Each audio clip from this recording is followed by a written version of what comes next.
ನಮಾಮಿ ಶಂಕರ ಸದಾಶಿವ ಸಮಾರಂಭಂ ಶಂಕರಾಚಾರ್ಯ ಮಧ್ಯಮಾಂ ಅಸ್ಮದಾಚಾರ್ಯ ಪರ್ಯಂತಂ ವಂದೇ ಗುರು ಪರಂಪರಾಂ ಶ್ರುತಿ ಸ್ಮೃತಿ ಪುರಾಣಾನಾಂ ಆಲಯಂ ಕರುಣಾಲಯಂ ನಮಾಮಿ ಭಗವತ್ಪಾದಂ ಶಂಕರಂ ಲೋಕಶಂಕರಂ. ನಾಡಿನ ಸಮಸ್ತ ವೀಕ್ಷಕ ಬಂಧುಗಳ ಪಾದಾರವಿಂದಗಳಿಗೆ ನನ್ನ ಶಿರಸಾಷ್ಟಾಂಗ ನಮಸ್ಕಾರಗಳು. ಎಲ್ಲರಿಗೂ ಶುಭೋದಯ. ಮಾತೃದೇವೋಭವ. ಬನ್ನಿ ಇವತ್ತಿನ ಪಂಚಾಂಗ ಫಲ ನೋಡೋಣ. 16ನೇ ತಾರೀಕು ಜನವರಿ 2024 ಮಂಗಳವಾರ. ಶೋಭಕೃತ್ನಾಮ ಸಂವತ್ಸರೆ, ಉತ್ತರಾಯಣೆ, ಹೇಮಂತ ಋತು, ಪೌಷ ಮಾಸೆ, ಶುಕ್ಲ ಪಕ್ಷದ ಪಂಚಮಿ ತಿಥಿ.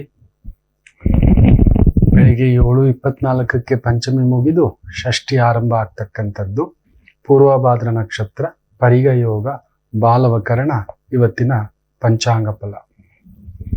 ನಮಗೇ ಗೊತ್ತಿಲ್ಲದೆಯೇ ನಮ್ಮ ಶಕ್ತಿಗಳು ಸಂಖ್ಯೆಗಳಲ್ಲಿ ಅಡಿಗೆ ಕುಳಿತಿದೆ ಅಂತ ಯಾವಾಗಲೂ ಹೇಳ್ತಾ ಇರ್ತೇನೆ. ಹೌದು ಮಕ್ಕಳೇ, ನಾವು ಯಾರು, ನಾವು ಹೀಗೇ ಹುಟ್ಟಬೇಕು. ನಾವು ಏನು ಗೊತ್ತಾ, ನಾವು ಒಪ್ಪಲ್ಲ, ನಾವು ಒಪ್ಪುವುದಿಲ್ಲ. ನಮ್ಮ ಯೋಗ್ಯತೆಗೆ ಮೀರಿದ್ದನ್ನ ಕೇಳೋದು. ಅಲ್ಲಿಲ್ಲಪ್ಪ, ಇಲ್ಲ ಅದೇ ಬೇಕು. ಸುಖವಿಲ್ಲಪ್ಪ, ಅದೇ ಸುಖ ಬೇಕು. ವಿದೇಶದಲ್ಲೇ ಕೆಲಸ ಇಲ್ಲ, ಈ ಮದುವೆ ಈ ಹುಡುಗಿ ಜೊತೆ ಆಗೋದಿಲ್ಲ, ತೊಂದರೆ ಇದೆ, ಇಲ್ಲ ಅದೇ ಬೇಕು. ಮೊನ್ನೆ ಕೂಡ ಒಂದು ಜಾತಕ ಕೇಳೋಕ್ ಬಂದಿದ್ದಾರೆ. ಇಲ್ಲಮ್ಮ, ನೋವಿದೆ, ಮದುವೆ ಮಾಡಬೇಡಿ, ಪುಟ್ಟ ಜೀವಕ್ಕೆ ಯಾಕೆ ಆತರ ಪಡ್ತೀರಿ. ಬಂದಿದ್ದಾನೆ ಒಬ್ಬ ತರಲೆ, ಅವನಿಗಲ್ಲಿ ಆಸೆ, ಅಲ್ಲಿಲ್ಲ. ಆ ಮಗುಗೂ ಆಸೆ ಇಲ್ಲ. ತಾಯಿಗಿಲ್ಲದ ಮಾಂಗಲ್ಯ ಸುಖ ಮಗಳಿಗೆಲ್ಲಿಯದು ಅಂತ ಹೇಳ್ತಾರೆ. ಅಲ್ಲಿ ನೋವಿದೆ, ದುಡುಕ್ಬೇಡಿ. ನಮ್ಮ ಮಗು ಒಂದು ಮೆಚೂರಿಟಿ ಬರಲಿ, ಮಾತಾಡೋಣಂತೆ, ನೋಡೋಣಂತೆ. ಏನಾಗ್ಬಿಡುತ್ತೆ, ರಾಜ್ಯ ಆಳಕ್ಕೆ ಹೋಗ್ಬೇಕಾ? ಇಲ್ಲ, ಈಗಲಾಗ್ಬಿಡ್ಬೇಕು. ಒಪ್ಪಿಗೆ ಇಲ್ಲ ಅಂದರೂ ಆಗಬೇಕು ಅನ್ನತಕ್ಕಂಥ ಒಂದು ಭಾವಾರ್ಥದಿಂದ ಬೇಯತಕ್ಕಂಥದ್ದು. ಇದು ಸಮಸ್ಯೆ. ಎಷ್ಟು ಹೇಳಿದ್ರು ಇನ್ನೇನ್ ಮಾಡ್ಲಿಕ್ಕಾಗುತ್ತೆ? ಪರಿಹಾರ ಕೇಳ್ತಾರೆ. ಸರಿ, ಇದನ್ನ ಒಂದು ಪ್ರಯತ್ನ ಮಾಡಿ ನೋಡಿ. ಈಗ ಶ್ರೀರಾಮಚಂದ್ರ ಸ್ವಾಮಿಗಳ ಪ್ರಭುವಿನ ಪಟ್ಟಾಭಿಷೇಕ ನಡೀತಿದೆ. ದಶರಥರಿಗೆ ಏನೋ ಕೆಲವೊಂದು ಸ್ವಪ್ನಗಳು ಬೀಳಲಿಕ್ಕೆ ಶುರು ಆಗುತ್ತೆ, ಕೆಟ್ಟ ಸ್ವಪ್ನಗಳು. ಆ ಸ್ವಪ್ನಗಳ ಬಗ್ಗೆ ಮುಂದೊಂದು ದಿನ ಮಾತಾಡ್ತೇನೆ.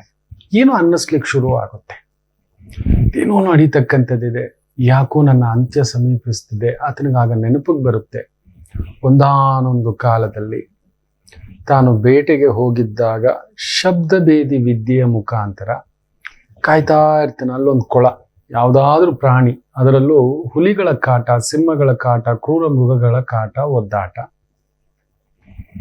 ಆ ಪ್ರಾಣಿಗಳನ್ನ ಭೇದಿಸ್ಬೇಕು, ಒಬ್ಬ ರಾಜನ ಕರ್ತವ್ಯ. ಬೇಟೆಗೆ ಬಂದಿರ್ಬೇಕಾದ್ರೆ ಕಾಯ್ತಿರ್ತಾನೆ, ಎಷ್ಟೇ ದೊಡ್ಡ ಪ್ರಾಣಿ ಆದ್ರೂ ನೀರು ಕುಡಿಲಿಕ್ಕೆ ಬರಬೇಕು ಅಂತ. ಅಲ್ಲೊಂದು ಸದ್ದು, ಯಾವುದೋ ಒಂದು ಪ್ರಾಣಿ ಬಂದ ಸದ್ದು. ತಾನು ಎಲ್ಲೋ ಕುಳಿತು ಆ ಶಬ್ದವೇದಿ ವಿದ್ಯೆ, ಎಲ್ಲಿ ಶಬ್ದ ಬರುತ್ತೋ ಅಲ್ಲಿ ಬಾಣ ಬಿಟ್ಟು ಆ ಪ್ರಾಣಿಯನ್ನ ಸಾಯಿಸ್ತಕ್ಕಂಥ ಆತನಿಗೆ ಆ ವಿದ್ಯೆ ಕರಗತಲಾಮಲಕ ಆಗಿರುತ್ತೆ. ಸರಿ, ಬಾಣ ಬಿಟ್ಟ.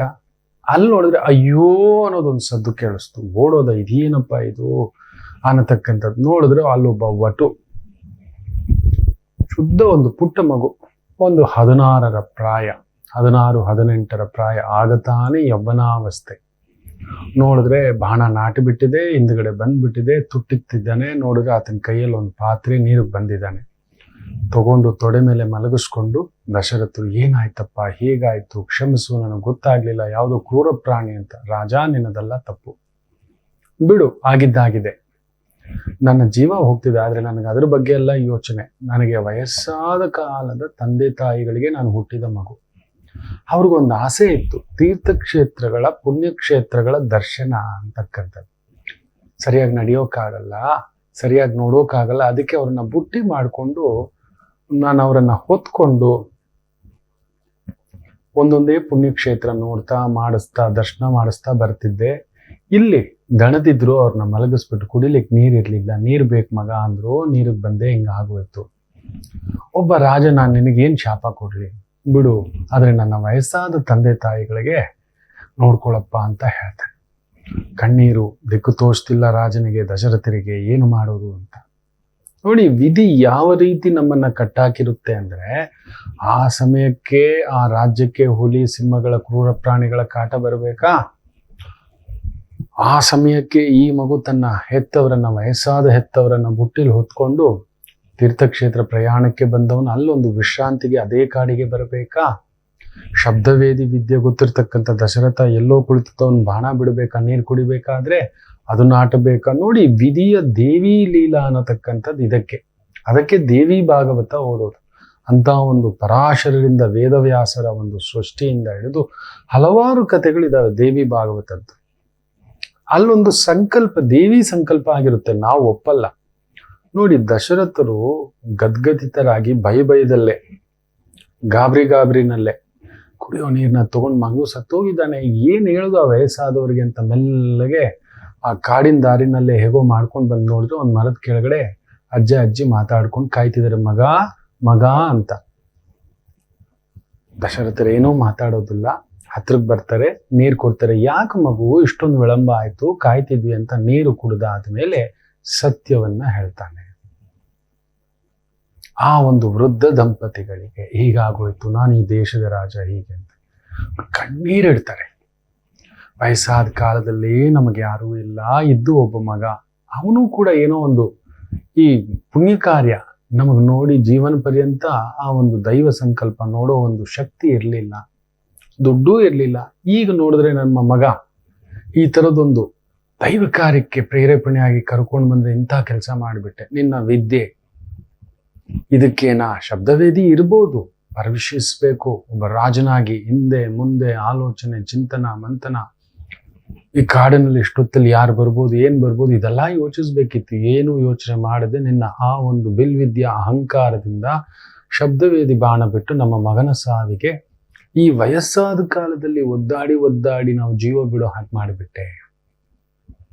ನಮಗಿನ್ನು ಬೇಡ, ನಮಗೆ ಸಾವು ಸಾಕು, ಮಗನೇ ಇಲ್ಲ, ಇನ್ಯಾರು ನೋಡೋದು? ಈ ಕಣ್ಣಿಲ್ದವ್ರನ್ನ, ನಡೆಯಲಾರ್ದವ್ರನ್ನ ಯಾರೂ ನೋಡಲ್ಲ. ದಶರಥರು ವಿಧವಾಗಿ ವಿನಂತಿಸ್ತಾರೆ, ಇಲ್ಲ ನಾನು ನೋಡ್ಕೋತೇನೆ, ದೇಶದ ರಾಜ ನಾನು ನಿಮ್ಮನ್ನು ನೋಡ್ಕೊಳ್ಳೋದಿಲ್ವಾ, ನಾನಿಲ್ವಾ ಅಂದ್ರೆ, ಏನಯ್ಯ ನೋಡ್ಕೋತೀಯ ನೀನು? ಏನ್ ನೋಡ್ಕೋತೀಯ? ಕಾಡಲ್ಲೊಬ್ಬ ಸಾಮಾನ್ಯ ಒಬ್ಬ ಮಗು ನೀರು ಕುಡಿಲಿಕ್ಕೆ ಬಂದವನ್ ಜೀವ ಉಳಿಸ್ಲಿಕ್ಕಾಗ್ಲಿಲ್ಲ, ನೀನು ಬಾಣ ಬಿಟ್ಟು, ನಿನ್ನ ಶಬ್ದವೇದಿ ಬಾಣವನ್ನ ಬಿಟ್ಟು ನಮ್ಮ ಮಗನನ್ನ ಹತ್ಯೆ ಮಾಡಿಬಿಟ್ಟೆ ನೀನು. ಅಂಥದ್ರಲ್ಲಿ ನೀನು ಊರನ್ನು ಕಾಪಾಡ್ತೀಯಂತೆ, ನಮ್ಮನ್ನು ಕಾಪಾಡ್ತೀಯಂತೆ. ನೀನೆಂತ ರಾಜ? ಕೋಪದಿಂದ, ವೇದನೆಯಿಂದ, ನೋವಿನಿಂದ, ಸಂಕಟದಿಂದ ಆ ವೃದ್ಧ ದಂಪತಿಗಳು ಜೀವ ಬಿಡ್ತಾರೆ. ಜೀವ ಬಿಡೋಕ್ ಮೊದಲು ಒಂದು ಶಾಪ ಕೊಡ್ತಾರೆ. ನಾವು ಹೇಗೆ ವಯಸ್ಸಾದ ಕಾಲದಲ್ಲಿ ಪರಿತಪಿಸಿ ಒದ್ದಾಡಿ ಮಗನ ಆ ಒಂದು ನೋವಿನಿಂದ, ದೂರವಾದ ನೋವಿನಿಂದ ಜೀವ ಬಿಡ್ತಿದ್ದೀವಿ, ನೀನು ಕೂಡ ಒಂದು ಕಾಲಘಟ್ಟಕ್ಕೆ ನಿನ್ನ ಮಗ ದೂರನಾಗಿ ಅದರ ಒಂದು ನೋವು, ಅದರ ಒಂದು ಬಾಧೆ, ಸಂಕಟದಿಂದಲೇ ಜೀವ ಬಿಡಬೇಕು ಅಂತ ಹೇಳಿ ಶಾಪ ಕೊಟ್ಟು ಜೀವ ಬಿಡ್ತಾರೆ. ದಶರಥರು ಸ್ತಂಭೀಭೂತರಾಗ್ತಾರೆ. ಆವತ್ತಿನ ಕಾಲಕ್ಕೆ ದಶರಥರಿಗೆ ಮಕ್ಕಳಿಲ್ಲ, ನೆನಪಿಟ್ಟುಕೊಳ್ಳಿ. ದಶರಥರಿಗೆ ಮಕ್ಕಳಿಲ್ಲ. ಭಾರವಾದ ಹೃದಯದಿಂದ ಕಾಡಿನಿಂದ ಅರಮನೆಗೆ ಬರ್ತಾರೆ. ಯಾವತ್ತೂ ಸಮಾಧಾನವಾಗಿರ್ಬೇಕಾದಂತ ಮಹಾರಾಜ ಈ ತರ ದುಃಖದಲ್ಲಿ ಏನಿದ್ದಾನೆ ಅಂತೇಳಿ ಮಂತ್ರಿಯಾದಂಥ ಸುಮಂತ ಕೇಳ್ತಾನೆ. ಏನಾಯ್ತು ಅಂದ್ರೆ ಇದೆಲ್ಲ ತಿಳಿಸಿ ಹೇಳಿರ್ತಾರೆ ಸುಮಂತನಿಗೆ. ಇರ್ಲಿ ಬಿಡಿ ಸ್ವಾಮಿ, ಈಗ ಹೇಗೂ ಮಕ್ಕಳಿಲ್ಲ, ಯಾಕೆ ಯೋಚನೆ ಮಾಡ್ತೀರ ಅಂದ್ರೆ, ಇಲ್ಲ ನನಗೆ ಮಕ್ಕಳಾಗುತ್ತೆ, ಆದ್ರೆ ಆ ದೊಡ್ಡವರು, ಇಷ್ಟಕ್ಕೂ ಅವರು ಬ್ರಾಹ್ಮಣ ವಟುಗಳೆಲ್ಲ, ಬ್ರಾಹ್ಮಣರಲ್ಲ.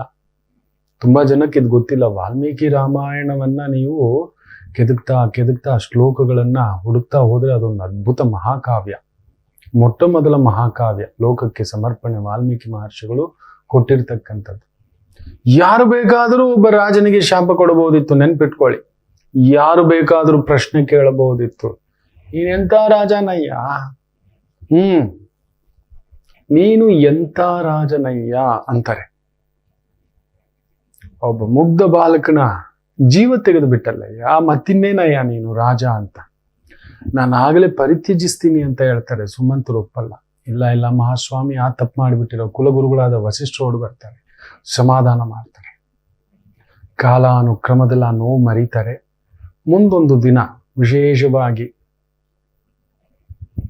ಪುತ್ರಕಾಮೇಷ್ಟಿ ಯಾಗವೊಂದನ್ನು ಮಾಡಿ ಅಲ್ಲೊಂದು ದೈವಿ ಆಶೀರ್ವಾದದಿಂದ ರಾಮ ಲಕ್ಷ್ಮಣ ಭರತ ಶತ್ರುಘ್ನರನ್ನ ಪಡೆದು ಖುಷಿಯಿಂದ ಇರ್ತಾರೆ. ಆದರೆ ರಾಮನಿಗೆ 16 ತುಂಬಿದೆ, ಮದುವೆ ಆಗಿದೆ, ಸೊಸೆ ಊರಿಗೆ ಬಂದಿದ್ದಾಳೆ, ಆನಂದದಲ್ಲಿ ಎಲ್ಲ ನೋಡ್ತಾ ಖುಷಿಯಾಗಿರ್ಬೇಕಾದ್ರೆ ಯಾಕೋ ಆ ಒಂದು ಕೆಟ್ಟ ಕನಸುಗಳು ಬೀಳಲಿಕ್ಕೆ ಶುರುವಾಗುತ್ತೆ. ವಿಪರೀತವಾದಂಥ ಕೆಟ್ಟ ಕನಸುಗಳು. ತನಗೆ ಗೊತ್ತಾಗ್ಬಿಡ್ತು, ಓಹೋ ಯಾಕೋ ಎದೆ ಹೊಡ್ಕೋತಿದೆ, ಬೆವರ್ತಿದ್ದೇನೆ, ಯಾಕೋ ಕಿರೀಟ ಬಿದ್ದು ಹೋದ ಹಾಗೆ, ಏನೇನೋ ವಿಚಿತ್ರವಾದಂಥ ಆ ಒಂದು ಸಾವು ಸಮೀಪಿಸಿದಾಗ ಕೆಲವು ಕನಸುಗಳು ಕೆಲವು ಯೋಗಿಗಳಿಗೆ ಕಾಣಿಸ್ಕೊಳ್ತವೆ, ರಾಜರ್ಷಿಗಳಿಗೆ, ದೇವರ್ಷಿಗಳಿಗೆ. ಆ ಮಕ್ಕಳೇ ಗೊತ್ತಾಯ್ತು. ಸರಿ, ನೋಡಿದ್ರೆ ಯಾವುದೋ ಕಾರಣ ನಿಮಿತ್ತ ಭರತ ಶತ್ರುಘ್ನರನ್ನ ಜನಕರ ಆಸ್ಥಾನಕ್ಕೆ ಕಳಿಸಿರ್ತಾರೆ, ಅಲ್ಲೇ ಇರ್ತಾರೆ, ಅವ್ರಿಗೂ ಮದುವೆಯಾಗಿ ಅಲ್ಲೇ ಇರ್ತಾರೆ. ಸರಿ, ಥಟ್ ಅಂತೇಳಿ ಸುಮಂತನನ್ನ ಕರೆದು ರಾಮರನ್ನ ಕರೆದು ಇಮಿಡಿಯೇಟ್ ರಾಜ್ಯಾಭಿಷೇಕ ಮಾಡಿಸ್ಬೇಕು, ಏನ್ ಮಾಡೋದು ಅಂತೇಳಿ ವಸಿಷ್ಠರು ಇನ್ನೊಂದಷ್ಟು ಗುರುಗಳ ಜೊತೆ ಋಷಿಗಳ ಜೊತೆ ಚರ್ಚೆ ಮಾಡಿ ಒಂದು ಪಟ್ಟಾಭಿಷೇಕಕ್ಕೆ ಮುಹೂರ್ತ ನಾಳೆಯ ಚೆನ್ನಾಗಿದೆ ಅನ್ನೋದೊಂದು ತೋರಿಸ್ಬಿಡುತ್ತೆ. ಓ ಅದ್ಭುತ! ಆ ಪಟ್ಟಾಭಿಷೇಕ ಮುಹೂರ್ತ ಹೇಗೆ ಹಾಕಿರ್ತಾರೆ ಅಂದ್ರೆ ಕಟಕ ಲಗ್ನವೇ. ವಿಶೇಷವಾಗಿ ಗೋದಾವರಿ ಪುಷ್ಕರ ಬಂದಿರುತ್ತೆ, ಆಗ ಗುರು ಬಂದು ಸಿಂಹದಲ್ಲಿ ಬಂದು ಕುಳಿತಿರುತ್ತೆ, ಪುಷ್ಯ ನಕ್ಷತ್ರದಲ್ಲಿ ಚಂದ್ರ, ಒಂಟಿ ಗುರು, ವೈರಾಗ್ಯ ಗುರು, ಶನಿರ್ದಶೆ ಹೇಳಿಸ್ಬಿಡುತ್ತೆ ಪಟ್ಟಾಭಿಷೇಕಕ್ಕೆ ಮುಹೂರ್ತ ಅಂತ. ರಾಮರಿಗೂ ಹೇಳಿಬಿಡ್ತಾರೆ, ರಾಮರು ಸಿದ್ಧ. ನೋಡಿದರೆ ಮತ್ತೆ ಕರೆಸ್ತಾರೆ, ಕೈಕೇಯಿಯ ಮಾತಿನಿಂದ ನೀನು ಹೋಗಪ್ಪ ವನವಾಸಕ್ಕೆ ಅನ್ನೋ ಒಂದು ಮಾತು ಕೈಕೇಯಿ ಹೇಳ್ತಿಲ್ಲ. ನಿನ್ನ ತಂದೆ ತರ ಹೇಳ್ತಿದ್ರೆ ಹೇಳಲಾರದೆ ಆ ಥರ ಕುಸಿದ್ ಬಿಟ್ಟಿದ್ದಾರೆ. ರಾಮರ ಇಚ್ಛೆ, ಏನು ಮಾತಾಡಲ್ಲ, ಪಿತೃವಾಕ್ಯ ಪರಿಪಾಲಕ ಅಂತೇಳಿ ರಾಮರು ಹೊರಟೋಗ್ತಾರೆ. ಒಂದು ಕಾಲಘಟ್ಟದಲ್ಲಿ 14 ವರ್ಷ ಪಂಚವರ್ಷ ವನವಾಸಂ. ಆಗಿನ ಕಾಲದಲ್ಲಿ ಅದೊಂದು ನೋಡಿ, ದೇವಿ ಶಕ್ತಿ ಯಾವ ರೀತಿ ನುಡಿಸುತ್ತದೆ ಅಂದರೆ ಕೈಕೇಯಿಯ ಬಾಯಿಯಲ್ಲಿ ಬಂದಿದ್ದು 9 ವರ್ಷ, ಆನಂತರ 5 ವರ್ಷ. ಆಗಿನ ಒಂದು ತ್ರೇತಾಯುಗ ಕಾಲಘಟ್ಟದಲ್ಲಿ 14 ವರ್ಷ ಒಬ್ಬ ರಾಜ ಇಲ್ಲ ಆ ಥರದ ಒಂದು ದೊರೆ ಏನಾದರೂ ಹೊರಗಡೆ ಹೋದರೆ ಮತ್ತೆ ಬರೋ ಆಗಿಲ್ಲ, ಪಟ್ಟಕ್ಕೇರೋ ಆಗಿಲ್ಲ. ನೋಡಿ, ಅಲ್ಲೊಂದು ವಾಗ್ದೇವಿ ನುಡಿಸುತ್ತೆ, ಸರಸ್ವತಿ ದೇವಿ. ಇದನ್ನೇ ಹೇಳೋದು ಮಕ್ಕಳೇ. ನಾವನ್ಕೋತೇವೆ ನಾವೊಂದು ನೆನೆದರೆ ದೈವ ಒಂದು ನೆನೆಯುತ್ತದೆ. ನೋಡಿ, ಕೈಕೇಯಿಗೆ ಮನಸ್ಸಿಗೆ ಏನಂದ್ರೆ ರಾಮ ಬರಬಾರ್ದು. ಮತ್ತೆ ಭರತ 14 ವರ್ಷ ಪಟ್ಟಾಭಿಷೇಕದಲ್ಲಿದ್ರೆ ಇನ್ನು ಮುಗೀತು. 14 ವರ್ಷ ವನವಾಸ.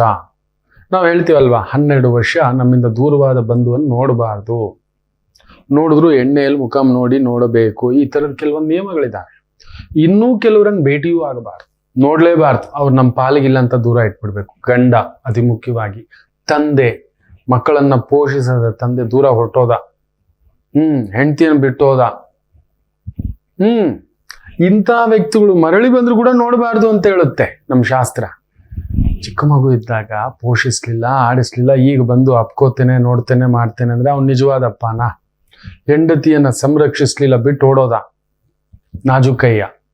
ಗಂಡನನ್ನ ಬಿಟ್ಟೋದ್ಲು ಆಕೆ ಕೂಡ, ಈಗ ಬರ್ತೀನಿ, ನಿಮ್ ಸೇವೆ ಮಾಡ್ತೀನಿ, ಇಲ್ಲ, ಒಪ್ಪಲ್ಲ. ಇಷ್ಟು ದಿನ ಇಲ್ದಿದ್ದು ಇವತ್ತಿನ ನ್ಯಾಯಶಾಸ್ತ್ರವು ಕೂಡ ನಮ್ಮ ಧರ್ಮಶಾಸ್ತ್ರದ ಕಟ್ಟುಪಾಡುಗಳ ಮೇಲೆಯೇ ಮಾಡಿರ್ತಕ್ಕಂಥದ್ದು.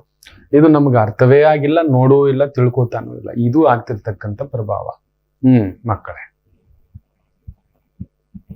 ಆಕೆ ಆಲೋಚನೆ, ಕೈಕೇಯಿಯ ಆಲೋಚನೆ ಆ ರೀತಿ ಇತ್ತು. ನೋಡಿದ್ರೆ ನುಡಿಸಿದ್ದು ನೋಡಿ 9 ವರ್ಷ ವನವಾಸ, ಮತ್ತೆ ಅಲ್ಲೊಂದು ಬ್ರೇಕು 5 ವರ್ಷ, 9 + 5 14 ವರ್ಷ. ಅಲ್ಲಿಗೆ ರಾಮಚಂದ್ರ ಪ್ರಭು ಮರಳಿ ಬಂದು ಅಯೋಧ್ಯೆಯನ್ನು ಆಳಬೇಕು. ರಾಮಚಂದ್ರರಿಂದ ಈ ಒಂದು ಲೋಕ ಸಂರಕ್ಷಿಸಲ್ಪಡಬೇಕು, ರಾಮರ ಆಡಳಿತ ಹೇಗಿತ್ತು ಅಂತ ತೋರಿಸ್ಕೊಡಬೇಕು. ಇದು ವಿಧಿಲಿಖಿತ ಆಗಿತ್ತು. ಆದ್ರೆ ಆಕೆ ಅದನ್ನ ತಡಿಲಿಕ್ಕೆ ಹೋದ್ರು ಕೂಡ ಬಿಡಲಿಲ್ಲ. ವಿಧಿ ತನ್ನದೇ ಆದಂಥದ್ದು ನಡೆಸ್ತು. ಬಂದ್ರು, ಪಟ್ಟಾಭಿಷೇಕ ಎಲ್ಲ ಆಯ್ತು. ಎಲ್ಲ ಆದ್ಮೇಲೆ ಆ ತಾಯಿ ವಾಗ್ದೇವಿ ನೋಡಿ ಅಲ್ಲೋ ಸಂಕೋಚ. ನನ್ನ ರಾಮಚಂದ್ರ ಪ್ರಭು ಇದ್ದಾರಲ್ಲ, ಮಾತಾಡ್ತಿರ್ಲಿಲ್ಲ ಅವರು. ಅವರ ಮಾತು ತುಂಬಾ ತುಂಬಾ ತೂಕದ ಮಾತೆ. ಆ ಒಂದು ಸಪ್ತರ್ಷಿಗಳು ಎಲ್ಲರೂ ಬಂದಿರ್ತಾರೆ. ಆ ಪಟ್ಟಾಭಿಷೇಕ ಮುಹೂರ್ತ ಮುಗಿದ ಮೇಲೆ ಬಂದಿರತಕ್ಕಂಥ ಸಾಮಂತರುಗಳು, ವಂದಿಗಳು, ಮಾಗಂದಿರುಗಳು ಎಲ್ಲನ್ನೆಲ್ಲ ಕಳಿಸಿ ಎಲ್ಲ ಆದ್ಮೇಲೆ ಆ ಗುರುಗಳ ಆ ಒಂದು ಪೂಜೆ ಸಂಕಲ್ಪ ಅವನ್ನ ಪರಿಪೂರ್ಣ ತೃಪ್ತಿಪಡಿಸಿ ಕಳಿಸ್ಕೊಡ್ಬೇಕಾದ್ರೆ ಆ ಸರಿಯೂ ನದಿಯ ತೀರದಲ್ಲಿ ಹೀಗೇ ನಿಂತ್ಕೊಂಡು ರಾಮರು ಈ ತರ ನಿಂತು ಹಾಗೆಯೇ ನೋಡ್ತಿರ್ತಾರೆ. ಯಾಕಂದ್ರೆ ಗುರು ಹತ್ರ ಯಾವ್ದನ್ನ ಕೇಳಬೇಕು, ಯಾವ್ದನ್ನ ಒಪ್ಪಬಾರ್ದು ರಾಮರಿಗೆ ಗೊತ್ತಿತ್ತು. ಅದಕ್ಕೆ ವಿರುದ್ಧವಾಗಿ ಹೋಗ್ತಿರ್ಲಿಲ್ಲ. ನಾವು ಹೇಳಿದ್ರೆ ಕೇಳಲ್ಲ ಕೆಲವರು. ಈ ಮನುಷ್ಯ ಹೇಳಿದ್ದೆ ಹೇಳ್ತಾರೆ. ಇಲ್ಲ ಮಕ್ಕಳೇ, ಅಲ್ಲಿಲ್ಲ ನೋಡಿ, ಈ ಮಾತಲ್ಲಿ ನಡೆಯುತ್ತೆ. ರಾಮಚಂದ್ರ ಪ್ರಭು ಕೇಳ್ತಾರೆ. ಆಗ ಕುಲಗುರುಗಳಾದಂಥ ವಸಿಷ್ಠರು ಕೇಳ್ತಾರೆ, ಯಾಕೆ ಮಗು ಏನೋ ದಾವಂತ ಏನೋ ಒಂದು ಪ್ರಶ್ನೆ ಇಟ್ಕೊಂಡು ಎಷ್ಟಾದರೂ ಗುರುವೇ ಗೊತ್ತಿದೆ, ಗೊತ್ತು ಮಾಡಿಸುತ್ತೆ, ಆ ಮಾತು ಕದಲಿಸುತ್ತೆ. ಗುರುಗಳಿಗೆ ಮಾತ್ರ, ಒಂದು ತಾಯಿಗೆ ಮಾತ್ರ ಮಗುವಿನ ಆ ಒಂದು ಆಸೆ ಆಕಾಂಕ್ಷೆ ಹೇಗೆ ಗೊತ್ತಾಗುತ್ತೋ ತಂದೆ ತಾಯಿಗಳಿಗೆ, ಹಾಗೆಯೇ ಒಂದು ಗುರುವಿಗೂ ಗೊತ್ತಾಗುತ್ತೆ ಬಂದಿರತಕ್ಕಂಥವ್ರ ಪ್ರಶ್ನೆ ಎಲ್ಲಿ ನಿಂತಿದೆ ಅನ್ನತಕ್ಕಂಥದ್ದು, ಎಲ್ಲಿ ತೊಳಲಾಡ್ತಿದೆ, ಯಾವ್ದು ಸರಿ ಯಾವ್ದು ತಪ್ಪು ಜಿಜ್ಞಾಸೆಯಲ್ಲಿ ಕೂತು ಬಿಟ್ಟಿರ್ತಾರೆ. ಸರಿ ತಪ್ಪು ಕೆಲವೊಂದು ಸಮಯ ನೋಡ್ಬೇಡ್ರೋ, ಹೋಗ್ರೋ, ಬದುಕು ಕಟ್ರು ಅಂತ ಹೇಳ್ಬಿಟ್ಟಿರ್ತಾರೆ. ನನಗ್ ಮಾತ್ರ ಗೊತ್ತು ಆ ಮಕ್ಕಳು ಅನುಭವಿಸಿರ್ತಕ್ಕಂಥ ನೋವು ದಾವಂತ. ಅಲ್ಲಿಲ್ಲ, ಆ ಅಮ್ಮನಿಗೆ ನೋವಾಗುತ್ತೆ ಅಂತ ನಾನು ಸುಳ್ಳು ಹೇಳ್ಬೇಕಂತೆ ಈ ಮುಟ್ಟಾಳನಿಗೆ ಹೇಳಿ. ನೋಡಿ ಅವತ್ತು ಹೇಳ್ತಾರೆ ರಾಮಚಂದ್ರ ಪ್ರಭು ಆ ವಸಿಷ್ಠರು, ಹೇಳಪ್ಪ ನಿನ್ ಮನ್ಸಲ್ಲಿ ಏನೋ ಇದೆಯಲ್ಲ ಅಂದ್ರೆ, ಅದು ಒಂದು ಸಣ್ಣ ಸಂದೇಹವಿತ್ತು, ತಪ್ಪಾದ್ರೆ ಕ್ಷಮಿಸಿ. ಇಲ್ಲ ಕೇಳು, ಇಲ್ಲ ಅದು ಗುರುನಿಂದನೆಯೂ ಆಗ್ಬಿಡುತ್ತೆ. ಇಲ್ಲ ನೀನು ಕೇಳುವ ಪ್ರಶ್ನೆ ಸರಿ ಇರುತ್ತೆ, ಕೇಳು ಅಂದಾಗ, ನನ್ನ ತಂದೆ ಇದೇ 14 ವರ್ಷದ ಹಿಂದೆ ಪಟ್ಟಾಭಿಷೇಕಕ್ಕೆ ಮುಹೂರ್ತ ಇಟ್ಟರು. ನಿಮ್ಮನ್ ಕೇಳಿ ಇಟ್ರು. ನೀವೆಲ್ಲ ಸೇರಿ ಸಪ್ತರ್ಷಿ ಮಂಡಲವೇ ಯೋಚಿಸಿ ಆಲೋಚಿಸಿ ಅಲ್ಲೊಂದು ವಿಶೇಷವಾದಂಥ ಒಂದು ಅದ್ಭುತವಾದಂತಹ ಮುಹೂರ್ತವನ್ನ ನಿರ್ಣಯ ಮಾಡಿದ್ರಿ. ನಾನು ಈ ಕಾಲಕ್ಕೆ ಪಟ್ಟಾಭಿಷೇಕ ಆಗಬೇಕಿತ್ತು. ಆದರೆ ಅದೇ ಪಟ್ಟಾಭಿಷೇಕ ಮುಹೂರ್ತದ ಸಂದರ್ಭದಲ್ಲಿ ನಾನು ವನವಾಸಕ್ಕೆ ಹೋಗಬೇಕಾಯ್ತು. ಸರಿ, ನನಗೆ ಆ ಜಿಜ್ಞಾಸೆ, ವನವಾಸಕ್ಕೆ ಹೋಗಿದ್ದಕ್ಕೆ ಬೇಸರನೂ ಇಲ್ಲ, ಏನೂ ಇಲ್ಲ, ಯಾಕೆ ಹೋದೆ ಪ್ರಶ್ನೆಯೂ ಇಲ್ಲ. ಆದರೆ ನನಗಿರುವ ಒಂದೇ ಒಂದು ಇಲ್ಲಿ ಒಂದು ಉತ್ತರ ದೊರಕ್ತಿಲ್ಲ, ಯಾಕೋ ತೊಳಲಾಟ. ನನ್ನ ತಂದೆ ನಿಮ್ಮನ್ನು ಕೇಳಿ ಪಟ್ಟಾಭಿಷೇಕಕ್ಕೆ ಮುಹೂರ್ತ ಇಟ್ರು, ಆ ಮುಹೂರ್ತಕ್ಕೆ ನಾನು ವನವಾಸಕ್ಕೆ ಹೋಗ್ಬೇಕಾಯ್ತು. ಹಾಗಾದರೆ ಮುಹೂರ್ತ ತಪ್ಪಾಯಿತಾ? ಇಲ್ಲವೇ ಇಷ್ಟೇ. ಅದರ ಅರ್ಥ ಏನು ಅಂದ್ರೆ, ಈ ಮುಹೂರ್ತದ ಅರ್ಥ ಏನು? ತಪ್ಪು, ನೀವಿಟ್ಟಿದ್ದು ತಪ್ಪು ಅಂತ ಅರ್ಥ. ಹಾಗಾದ್ರೆ ಇಲ್ಲವೇ ಅಂದ್ರೆ ನನ್ನ ಹಣೆ ಬರ ಇದು ನಡಿಬೇಕಿತ್ತ ಅಂತ. ಹಾಗೆ ನಗ್ತಾರೆ ವಸಿಷ್ಠರ. ಹೌದಪ್ಪ, ನಿನ್ನ ತಂದೆ ಕೇಳಿದ್ದು ಮುಹೂರ್ತ, ಪಟ್ಟಾಭಿಷೇಕಕ್ಕೆ ಮುಹೂರ್ತ. ಆದರೆ ನಾವು ಇಟ್ಟಿದ್ದು, ನಾವೆಲ್ಲ ಸೇರಿ ಆ ದೇವಿ ಪ್ರೇರಣೆಯಿಂದ, ಆ ಶಕ್ತಿ ಮಾಯೆಯಿಂದ ನಿನಗೆ ಇಟ್ಟಿದ್ದು ಜ್ಯೇಷ್ಠ ಯಾತ್ರೆಗೆ ಮುಹೂರ್ತ. ನಿನ್ನ ತಂದೆ ಕೇಳಿದ್ ಕರೆಕ್ಟ್ ಇತ್ತು, ನಾವಿಟ್ಟಿದ್ದು ಕರೆಕ್ಟ್ ಇತ್ತು, ನೀನು ಹೋಗಿದ್ದು ಕರೆಕ್ಟ್ ಇತ್ತು. ದೇವಿ ಪ್ರೇರಣೆ, ದೇವಿ ಸಂಕಲ್ಪ, ನೀನು ಈ ರೀತಿ ಹೋಗಬೇಕಿತ್ತು, ರಾವಣ ಸಂಹಾರ ನಡೀಬೇಕಿತ್ತು. ಇಲ್ಲದಿದ್ದರೆ ಆ ಮುಹೂರ್ತವೇನಾದ್ರೂ ನಾವು ಕರೆಕ್ಟ್ ಆಗಿ ಇಟ್ಟಿರ್ಲಿಲ್ಲ ಅಂದ್ರೆ ನೀನು ರಾವಣನಲ್ಲ, ಸುಗ್ರೀವನ ಹತ್ರ ಕೂಡ ಹೋಗ್ಲಿಕ್ಕೆ ಆಗ್ತಿರ್ಲಿಲ್ಲ. ಸುಗ್ರೀವ ಸಿಕ್ತಿರ್ಲಿಲ್ಲ, ಹನುಮ ಸಿಕ್ತಿರ್ಲಿಲ್ಲ. ನೆನಪಿಟ್ಕೊಳ್ಳಿ, ರಾಮ ಎಲ್ಲರ ತರ ಒಂದಾಗಿ ಹೋಗ್ತಿದ್ದ. ಸೀತೆ ಇಲ್ಲ ಅಂತೇಳಿ ಗೋವಿಂದ ವಾಪಸ್ಸಿಲ್ಲ, ಸೀತಮ್ಮನೂ ಇಲ್ಲ. ನೋಡಿ, ಆ ಇಟ್ಟಂತ ಮುಹೂರ್ತ ಇಂತಿಂತ ಕಾಲಘಟ್ಟಕ್ಕೆ ಜಟಾಯು ಸಿಗ್ತಾರೆ. ಒಬ್ಬರ ಇಬ್ಬರ, ಜಟಾಯುವಿಂದ ಹಿಡಿದು ಸುಗ್ರೀವನಿಂದ ಹಿಡಿದು ಹನುಮರಿಂದ ಹಿಡಿದು ಆ ಕನೆಕ್ಟಿವಿಟಿ ನೋಡಿ. ಎಲ್ಲೆಲ್ಲ ರಾಮಾಯಣ ನಿಂತು ಹೋಗ್ಬೇಕು, ಅಲ್ಲೊಬ್ಬ ಗುರು ರೀತಿಯ ಒಬ್ಬ ವ್ಯಕ್ತಿಯ ಪ್ರವೇಶ ಆಗುತ್ತೆ. ಕಾರಣ ಈ ಗುರುಗಳು ಇಟ್ಟಂತ ಮುಹೂರ್ತ. ಪಟ್ಟಾಭಿಷೇಕದ ಮುಹೂರ್ತ ಅಲ್ಲ, ಜ್ಯೇಷ್ಠ ಮುಹೂರ್ತ, ಜ್ಯೇಷ್ಠ ಯಾತ್ರೆಯ ಮುಹೂರ್ತ. ಅದಕ್ಕೆ ನನ್ನ ರಾಮಚಂದ್ರ ಪ್ರಭು ಪಟ್ಟಾಭಿರಾಮ ಆಗಿತ್ತು. ಇಲ್ಲ ಅಂದ್ರೆ ರಾಮ ಕೂಡ ಎಲ್ಲರ ಹಾಗೊಬ್ಬ ರಾಜ ಬಂದ ಹೊಡೆದ ದಶರಥನ ಮಗನಾಗಿ. ದಶರಥ ಯಾವುದೋ ಒಂದು ಪೂಜೆ ಮಾಡ್ದ, ಪುತ್ರಕಾಮೇಷ್ಟಿ ಯಾಗ ಮಾಡ್ದ. ಅದರಿಂದ ಕುಲಗುರುಗಳಾದಂಥ ವಸಿಷ್ಠರಿಂದ ವಿಶೇಷವಾದಂಥ ಪ್ರೇರೇಪಣೆಯಾಗಿ ಆ ಯಜ್ಞ ಸ್ವರೂಪಿಯಾಗಿ ಒಂದು ವಿಶೇಷವಾದಂಥ ಅಮೃತ ಕಳಶ ಭಾಂಡಾರ ಸಿಕ್ತು. ಅದನ್ನ ಕೌಸಲ್ಯಾದೇವಿಗೆ, ಸುಮಿತ್ರಾದೇವಿಗೆ, ಕೈಕೈಗೆ ಕೊಟ್ಟು ಅಲ್ಲೊಂದು ಪುತ್ರ ಸಂತಾನ ಪಡೆದ. ತಾನು ತೀರ್ಕೊಂಡ, ವಯಸ್ಸಾಯ್ತು ಅಂತ ಮಕ್ಕಳು ರಾಜ್ಯಭಾರ ಮಾಡಿಕೊಂಡು ಯಥಾ ಪ್ರಕಾರ ದೊಡ್ಡ ಮಗನಿಗೆ ರಾಜ್ಯಭಾರ ಮುಗೀತು. ಯಾರಿಗೆ ಸೀತಮ್ಮನ ಬಗ್ಗೆ, ರಾಮನ ಬಗ್ಗೆ ಗೊತ್ತಾಗ್ತಿತ್ತು. ಈ ಮುಹೂರ್ತದಿಂದಲೇ, ಈ ಮಹಾಗುರುಗಳು ಇಟ್ಟಂತ ದೇವಿ ಮಾಯೆಯಿಂದ ಇಟ್ಟಿರತಕ್ಕಂಥ ಮುಹೂರ್ತದಿಂದಲೇ ನನ್ನ ರಾಮಚಂದ್ರ ಪ್ರಭುವಾಗಿದ್ದು ನೆನಪಿಟ್ಟುಕೊಳ್ಳಿ. ಹೌದು, ಲೋಕಕ್ಕೆ ಇವತ್ತು ನಾವಿಷ್ಟು ಒಂದು ತಂಪಾಗಿ ಆನಂದವಾಗಿ ಸಮಾಧಾನವಾಗಿದ್ದೇವೆ ಅಂದ್ರೆ ನಮ್ಮ ರಾಮಚಂದ್ರ ಪ್ರಭು ನಡೆದಾಡಿದಂಥ ಕ್ಷೇತ್ರಗಳು ಅಂತ. ಅದನ್ನ ತುಂಬಾ ಜನ ನಾವು ಮಾಡಿರ್ತೇವೆ. ಪರಿಹಾರ ಏನು ಕೊಟ್ಟಿರ್ತೇವೆ ಗೊತ್ತಾ? ಮಳೆ ನಿಶ್ಚಿತ, ಬಿಸಿಲು ನಿಶ್ಚಿತ, ಕಲ್ಲು ನಿಶ್ಚಿತ, ಆ ರಸ್ತೆ ಕಿರಿದಾಗಿರ್ತಕ್ಕಂಥ ಒಂದು ಪ್ರಭಾವಗಳು ಇದೆ, ಒದ್ದಾಟ ಇದೆ, ಎಳೆದಾಟ ಇದೆ. ಅಲ್ಲೊಂದು ಹೋಗ್ತಾ ಈ ರೀತಿ ಒಂದು ಛತ್ರಿ ಹಿಡ್ಕೊಂಡು ಹೋಗಿ, ಒಂದು ಪಾದರಕ್ಷೆ ಹಾಕೊಂಡು ಹೋಗಿ, ಇದೆ ಈ ತರ ವಿದ್ಯೆ ಕಲ್ತ್ಕೊಂಡು ಹೋಗಿ, ಈ ತರದ್ದು ಒಂದು ಶಸ್ತ್ರ ತಗೊಂಡೋಗಿ, ಅಸ್ತ್ರ ತಗೊಂಡೋಗಿ ನಿಮ್ಮನ್ನು ಕಾಪಾಡಿಸ್ಕೋತೀರಿ. ಈ ತರ ಹೆಲ್ಮೆಟ್ ಹಾಕೊಂಡು ಹೋಗಿ, ಲೈಸೆನ್ಸ್ ಇಟ್ಕೊಂಡು ಹೋಗಿ, ಎಮಿಷನ್ ಟೆಸ್ಟ್ ಇಟ್ಕೊಂಡು ಹೋಗಿ, ಈ ತರದ ಡಾಕ್ಯುಮೆಂಟೇಶನ್ ಇಟ್ಕೊಳ್ತಕ್ಕಂಥದ್ದು ಮಾಡಿ ನಿಮ್ಮನ್ನು ಕಾಪಾಡ್ಕೋತೀರಿ. ಅಷ್ಟು ಒಂದು ಬಿಸಿಲು ತಾಕೋಲ್ಲ. ಒಂದು ನೀರಿನ ಬಾಟಲ್ ತಗೊಂಡೋಗಿ. ಪರಿಹಾರ ಇದೆ ಮಕ್ಕಳೇ, ಇದು ಪರಿಹಾರ. ಕೆಲವಕ್ಕೆ ಪರಿಹಾರ ಇಲ್ಲ. ಸುಮ್ಮನೆ ಕೂಡ ನೀವು ಹೇಳಿದ್ದೇ ನಡೆದಿದೆ. 12 ವರ್ಷದ ನಂತರ ಮಗನ ಜೊತೆ ಆ ತಾಯಿ ಜೀವ ಬರುತ್ತೆ. 10 ವರ್ಷ 2014 ನೋಡಿರೋದು. ಹೆಸರು ಹೇಳೋಕೆ ನನ್ಗೆ ಇಷ್ಟ ಇಲ್ಲ. ಅದೊಂದು ವಿಶೇಷವಾದಂಥ ಕರ್ಕಾಟಕ ರಾಶಿಯ ಹೆಸರು, ಕೃತಿಕಾ ನಕ್ಷತ್ರ, ಆ ಬೆಂಕಿ, ತುಂಬಾ ದೊಡ್ಡದಾದಂಥ ಪ್ರೊಫೆಸರ್ PhD ಮಾಡ್ತಿದೆ ತಾಯಿ ಜೀವ.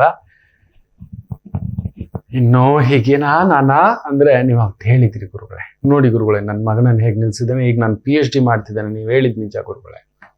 I am battling around and I am standing alone ಅಂತ. ಎಷ್ಟು ಖುಷಿ ಆಯ್ತು ಗೊತ್ತಾ?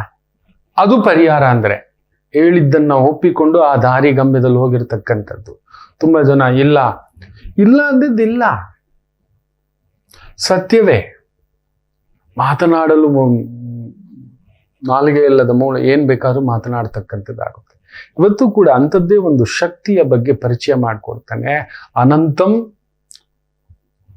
ಅಭೇದ್ಯಂ. ಈ ಸಂಖ್ಯೆಯ ಪ್ರಯೋಗ ಕರೆಕ್ಟ್ ಆಗಿ ನಿಮ್ ಜೀವನದಲ್ಲಿ ನಡೆದು ಬಿಟ್ರೆ, ಒಂದು ಪುಟ್ಟ ವಿರಾಮ ತಗೊಂಡು ವಾಪಸ್ ಬರೋಣ. ಮಾತೃದೇವೋ ಭವ. ನಮಾಮಿ ಶಂಕರ. ನನ್ನ ಪ್ರೀತಿಯ ಆಧ್ಯಾತ್ಮಿಕ ಬಂಧುಗಳೇ, ಪ್ರತಿಯೊಬ್ಬರ ಜೀವನದಲ್ಲೊಂದು ಕೆಲವೊಂದು ಪ್ರಶ್ನೆಗಳಿರುತ್ತೆ, ಉತ್ತರವಿಲ್ಲದ ಪ್ರಶ್ನೆಗಳಿಲ್ಲ. ಅಂಥದ್ದೊಂದು ಸಮಸ್ಯೆ ಇದೆಯಾ? ಜ್ಯೋತಿಷ್ಯ ಮುಖೇನ ಹಾಗೂ ಆಧ್ಯಾತ್ಮಿಕ ಮುಖೇನ ನಿಮ್ಮ ಪ್ರಶ್ನೆಗಳಿಗೊಂದು ಪುಟ್ಟ ಸಮಾಧಾನ. ಈ ಕೂಡಲೇ ಕೆಳಗಿನ ಸಂಖ್ಯೆಗೆ ಕರೆ ಮಾಡಿ, ಇಲ್ಲವೇ ವಾಟ್ಸಪ್ ಮಾಡಿ, ಹಾಗೂ ನಮ್ಮ ನಮಾಮಿ ಶಂಕರ ಯೂಟ್ಯೂಬ್ ಚಾನೆಲ್ ಮುಖಾಂತರವೂ ಕೂಡ ಸರಳ ಪರಿಹಾರವನ್ನು ತಾವು ವೀಕ್ಷಿಸಿ ಹಾಗೂ ಪಡೆಯಬಹುದು. ನಮಾಮಿ ಶಂಕರ. ನಮಾಮಿ ಶಂಕರ. ಬ್ಯಾಕ್ಗ್ರೌಂಡ್ ಚೆನ್ನಾಗಿದೆಯಲ್ಲ ನೋಡಿ. ನನ್ನ ಪರಮಾಚಾರ್ಯ ತಾಯಿ ಜಗನ್ಮಾತೆ ಹಿಂದ್ಗಡೆ ಇರೋದು. ಇನ್ನೊಂದು ನನ್ನ ಆದ್ಯ ದೈವ ನೋಡಿ. ಸಂಕ್ರಾಂತಿಗೆ ಅಮ್ಮ ಬಂದ್ಬಿಟ್ಟಿದ್ದಾಳೆ ಕಬ್ಬಿಟ್ಕೊಂಡೆ. ತುಂಬಾ ದಿನದ ಕನಸು. ಈ ಬ್ಯಾಕ್ಗ್ರೌಂಡ್ ಬೇಕಿತ್ತು, ಹಾಕೋಬೇಕಿತ್ತು. ಅಮ್ಮನ ಶಕ್ತಿ, ವಾಗ್ದೇವಿ ಶಕ್ತಿ, ವಶನ್ಯಾದಿ ಶಕ್ತಿ, ಕಾಮಾಕ್ಷಿ ಶಕ್ತಿ ಅನ್ನತಕ್ಕಂಥದ್ದು ಮಕ್ಕಳೇ. ನೋಡಿ ಬಂದಿದೆ. ನಾವು ಯೋಚನೆ, ಆಲೋಚನೆ, ವಿಲೋಚನೆ ಇದೆಲ್ಲ ಏನೇ ಇದ್ರು ಅದೆಲ್ಲ ಕೊಡೋದು ಅಮ್ಮನೇ. ಮೊದಲೇ ಕಾಲಾತೀತ ನಿರ್ಧಾರ, ಪಯಣ ಎಲ್ಲಿಗೆ ಅನ್ನೋದು ಈ ಒಂದು ಹಿಂದುಗಡೆಯ ಆ ಒಂದು ಭಾವಚಿತ್ರದಲ್ಲೇ ಇದೆ. ಇರ್ಲಿ ನೋಡಿ, ಅಮ್ಮ ಬಂದು ಸೇರ್ತು. ಈ ಬ್ಯಾಕ್ಗ್ರೌಂಡ್ಗೆ ಕಾಯ್ತಿದ್ದೆ ನಾನು. ಇವತ್ತು ಕೂಡ ಅಂಥದ್ದೇ ಒಂದು ಶಕ್ತಿಗಳ ಬಗ್ಗೆ ನಿಮಗೆ ಗೊತ್ತಿಲ್ಲದೆ ಸಂಖ್ಯೆ 13ರ ಪ್ರಭಾವದಲ್ಲಿ ಹುಟ್ಟಿದ್ದೀರಿ. ಹೌದು, ಇಲ್ಲ 13ರ ಸಂಖ್ಯೆಯ ಡೋರ್ ನಂಬರ್, 13ರ ಸಂಖ್ಯೆಯ ವೆಹಿಕಲ್ ನಂಬರ್, 13ರ ಸಂಖ್ಯೆಯ ಮೊಬೈಲ್ ನಂಬರ್, ಈ ರೀತಿ ನಿಮಗೇ ಗೊತ್ತಿಲ್ಲದೆ 13 ವಿಚಿತ್ರವಾಗಿರತಕ್ಕಂಥ ಶಕ್ತಿ ಇದು. ಬಹು ಅಪರೂಪ ಶಕ್ತಿ. ಕರೆಕ್ಟಾಗಿ ಬಳಸಿಕೊಂಡರೆ ಅನಂತಂ ಅಭೇದ್ಯಂ. ಹೌದು ಮಕ್ಕಳೇ, ಅಂಥದ್ದೊಂದು ವಿಸ್ಮಯ ಈ ಒಂದು ಸಂಖ್ಯೆಯಲ್ಲಿ ಅಡಗಿಕೊಳ್ಳುತ್ತಿದೆ. ಕರೆಕ್ಟಾಗಿ ಬಳಸ್ಕೋಬೇಕು. Yes, very very very powerful number. Powerful number. 0 to hero ಆಗತಕ್ಕಂಥ ಶಕ್ತಿ ಇದೆ. ಜಾತಕ ಪರಾಮರ್ಶಿಸ್ಬೇಕು. ನಿಮ್ಗೆ ಈ ಸಂಖ್ಯೆ ಬಳಸ್ಕೊಳ್ಳೋ ತಾಕತ್ತಿದೆಯಾ ಅಂತ. ನನಗಂತೂ ಭಯ. ಈ 13 ನಾನು ಬಳಸ್ಕೊಳಕ್ ಹೋಗಲ್ಲ. ತುಂಬಾ ಭಯ. ವಿಪರೀತ ವೇಗ, ವಿಪರೀತ ಒಂದು ಭಾವೋದ್ವೇಗ, ವಿಪರೀತವಾಗಿರತಕ್ಕಂಥ ಆಸೆ ಆಕಾಂಕ್ಷೆಗಳು, ಆಸೆಗೆ ಮೀರಿದ ದುರಾಸೆಯು ಬಂದ್ಬಿಡ್ಬೋದು ಈ ಸಂಖ್ಯೆ. ಮೋಸ, ಚಟ ಬೇರೆ, ದುಶ್ಚಟ ಬೇರೆ. ಹೌದು, ಚಟ ಬೇರೆ, ದುಶ್ಚಟ ಬೇರೆ. ವರ್ತನೆ ಬೇರೆ, ದುರ್ವರ್ತನೆ ಬೇರೆ. ಇದು ನೆನಪಲ್ಲಿ ಇಟ್ಕೊಳ್ಳಿ. ವರ್ತನೆಗೆ ಮೀರಿದಂಥ ದುರ್ವರ್ತನೆ ಎಳ್ಕೊಂಡೋಗಿ ನಿಲ್ಲಿಸ್ಬೋದು. ಈ ಸಂಖ್ಯೆ 13 ಇದೆಯಲ್ಲ, ಇಟ್ಸ್ ನಾಟ್ ಅಂಡರ್ ಎಸ್ಟಿಮೇಟಬಲ್ ನಂಬರ್. ನಿಮಗೆ 13 ಇದ್ರೆ ಕರೆಕ್ಟ್ ಆಗಿ ಹೇಳಿ ನೀವು ಕಂಟ್ರೋಲ್ ಅಲ್ಲಿ ಇದ್ದೀರಾ ಅಂತ. ತುಂಬಾ ಜನ ಗ್ಯಾರಂಟಿ ಮೆಸೇಜ್ ಆಗ್ತೀರಿ. ನಿಮ್ಮ mobile ending with 13 last 13 digit ಇದೆಯಾ ನೋಡಿ. ನಿಮ್ಮ ಡೋರ್ ನಂಬರ್ 13 ಇದೆಯಾ, ನಿಮ್ಮ ವೆಹಿಕಲ್ ನಂಬರ್ 13 ಇದೆಯಾ, ನಿಮಗೆ ಬರೋ ಕೋಪ ನೋಡಿ, ಆ ಥರ ನೋಡಿ. ತುಂಟುತನ ಬೇರೆ ಮಕ್ಕಳೇ, ಯಾವಾಗಲೂ ತುಂಟುತನದ ಪ್ರಭಾವ ಬೇರೆ. ಹಸುವೆ ಬೇರೆ, ಯಾವಾಗಲೂ ಹಸುವೆ ಹಸುವೆ ಹಸುವೆ ಹಸುವೆ ಹಸುವೆ ಅನ್ನತಕ್ಕಂಥ ಭಾವ ಬೇರೆ. ಹೌದು, ಕೋಪ ಬೇರೆ, ಯಾವಾಗಲೂ ನಖಶಿಕಾಂತ ಕೋಪದಲ್ಲೇ ಇರ್ತಾನಪ್ಪ ಬೇರೆ. ನಶೆ ಬೇರೆ, ವಾರಕ್ಕೊಮ್ಮೆ 15 ದಿನಕ್ಕೊಮ್ಮೆ ಇರುತ್ತೆ. ಈ ಲೋಕಕ್ಕೆ ತಕ್ಕಂಥ ಒಂದು ನಶ, ಊಟ ತಿಂಡಿ ಪ್ರಸಾದ ಸುತ್ತಾಟ ಅನ್ನತಕ್ಕಂಥದ್ದು ಇರುತ್ತೆ ಮಕ್ಕಳು. ಇಟ್ಸ್ ಓಕೆ, ಚಲ್ತಾ ಹೈ. ಯಾವಾಗಲೂ ನಶೆನಲ್ಲೇ ಇರೋದು. ಬೆಳಿಗ್ಗೆಯಿಂದ ಸಂಜೆವರೆಗೂ ಬೆಳ್ಳಂಬೆಳಿಗ್ಗೆ ಕುಡಿತಾ ಕೂತ್ಕೊಳ್ಳೋದು, ಬೆಳ್ಳಂಬೆಳಿಗ್ಗೆ ಕಲಹ ಕುಳಿತುಕೊಳ್ಳೋದು, ಬೆಳ್ಳಂಬೆಳಗ್ಗೆ ಜಗಳಕ್ಕೆ ಕುಳಿತುಕೊಳ್ಳೋದು. ಹೌದು, ಏನಾದ್ರೂ ಹಿಡ್ಕೊಂಡು ಜಿಗಟಾಗಿ ಅದನ್ನೇ ಹಿಡ್ಕೊಳ್ಳೋದು. ಅದ್ರಲ್ಲಿ ನಮಗೆ ನಷ್ಟ ಇದೆ, ನೋವಿದೆ, ಬಾಧೆ ಇದೆ, ಅವಮಾನ ಇದೆ. ಓಹೋ, ಆ ಒಂದು ಎಚ್ಚರಿಕೆ ಕೊಡ್ತಲೇ ಇರ್ತದೆ. ಸುತ್ತಮುತ್ತ ನಿಮ್ಮ ಗ್ರಹ ಗತಿ ದಶಾ ಭುಕ್ತಿ ಯೋಗ ಕರ್ಣ. ಅದನ್ನ ಮೀರಿ ನಿಮಗೆ ಈ ಒಂದು 13 ಹಾಕೊಳ್ಳೋ ಬುಟ್ಟಿಗೆ ಯಾರಾದ್ರೂ ಸರಿ, ಏನಾದ್ರೂ ಸರಿ, ಯಾವ್ದಾದ್ರೂ ಸರಿ ಅನ್ನತಕ್ಕಂಥ ಒಂದು ಪ್ರಚೋದನೆಯನ್ನ ಮಾಡತಕ್ಕಂಥ ಒಂದು ಪ್ರಭಾವ ಈ ಸಂಖ್ಯೆ. Very very very very very careful. ಯೋಚಿಸ್ ನೋಡಿ ಏನೇನು ಆಗ್ತಿದೆ, ಲಿಸ್ಟ್ ಮಾಡ್ಕೊಳ್ಳಿ. ನಿಮ್ಮಲ್ಲಿ ಕೋಪ ಜಾಸ್ತಿ ಆಗ್ತಿದ್ಯಾ, ಆತರ ಜಾಸ್ತಿ ಆಗ್ತಿದ್ಯಾ, ತುಂಟುತನ ಜಾಸ್ತಿ ಆಗ್ತಿದ್ಯಾ, ಕಾಮ ಜಾಸ್ತಿ ಆಗ್ತಿದ್ಯಾ, ವೈರಾಗ್ಯ ಜಾಸ್ತಿ ಆಗ್ತಿದ್ಯಾ, ಭಯ ತುಂಬಾ ಜಾಸ್ತಿ ಆಗ್ತಿದ್ಯಾ, ಆತಂಕ ತುಂಬಾ ಜಾಸ್ತಿ ಆಗ್ತಿದ್ಯಾ, ಅನುಮಾನಗಳು ತುಂಬಾ ಜಾಸ್ತಿ ಆಗ್ತಿದ್ಯಾ. ಹೌದು, ಈ 13 ಪ್ರಭಾವ ಇದೆಯಲ್ಲ, ಎಲ್ಲವನ್ನ ಒಂಥರ ಅನುಮಾನದಲ್ಲೇ ನೋಡೋದು ಅಂತ. ಒಳ್ಳೆ ಪೊಲೀಸ್ ತರ, ಇಲ್ಲ ಕಳ್ಳನ್ ತರ. ಏನೇನು ಸಿಗ್ಬೋದು, ಎಷ್ಟೆಷ್ಟಿರ್ಬೋದು, ಯಾವ್ದಾವ್ದಿರ್ಬೋದು. ಹೌದು, ರಾಹು ಪ್ರಭಾವ, ಸೂರ್ಯ ಹಾಗೂ ಗುರು ದೇಹಕಾರಕ ಆತ್ಮಕಾರಕ ಎರಡೂ ಸೇರಿ ರಾಹುವಿನ ಪ್ರಭಾವವಾಗಿ ಎದ್ದು ವೀರಭದ್ರ ಪ್ರಭಾವ ಅಂತ ಹೇಳ್ತಾರೆ. ಅದೊಂದು ತುಂಬಿಸುತ್ತೆ, ಆಗ್ಸುತ್ತೆ. ವಿಪರೀತ ವೀರಭದ್ರ ನೋಡ್ಲೇ ಇಲ್ಲ, ಜಡಾಯಿಸಿದ್ದೆ ಆ ಕಾಲಾತಿ ಕಾಲ.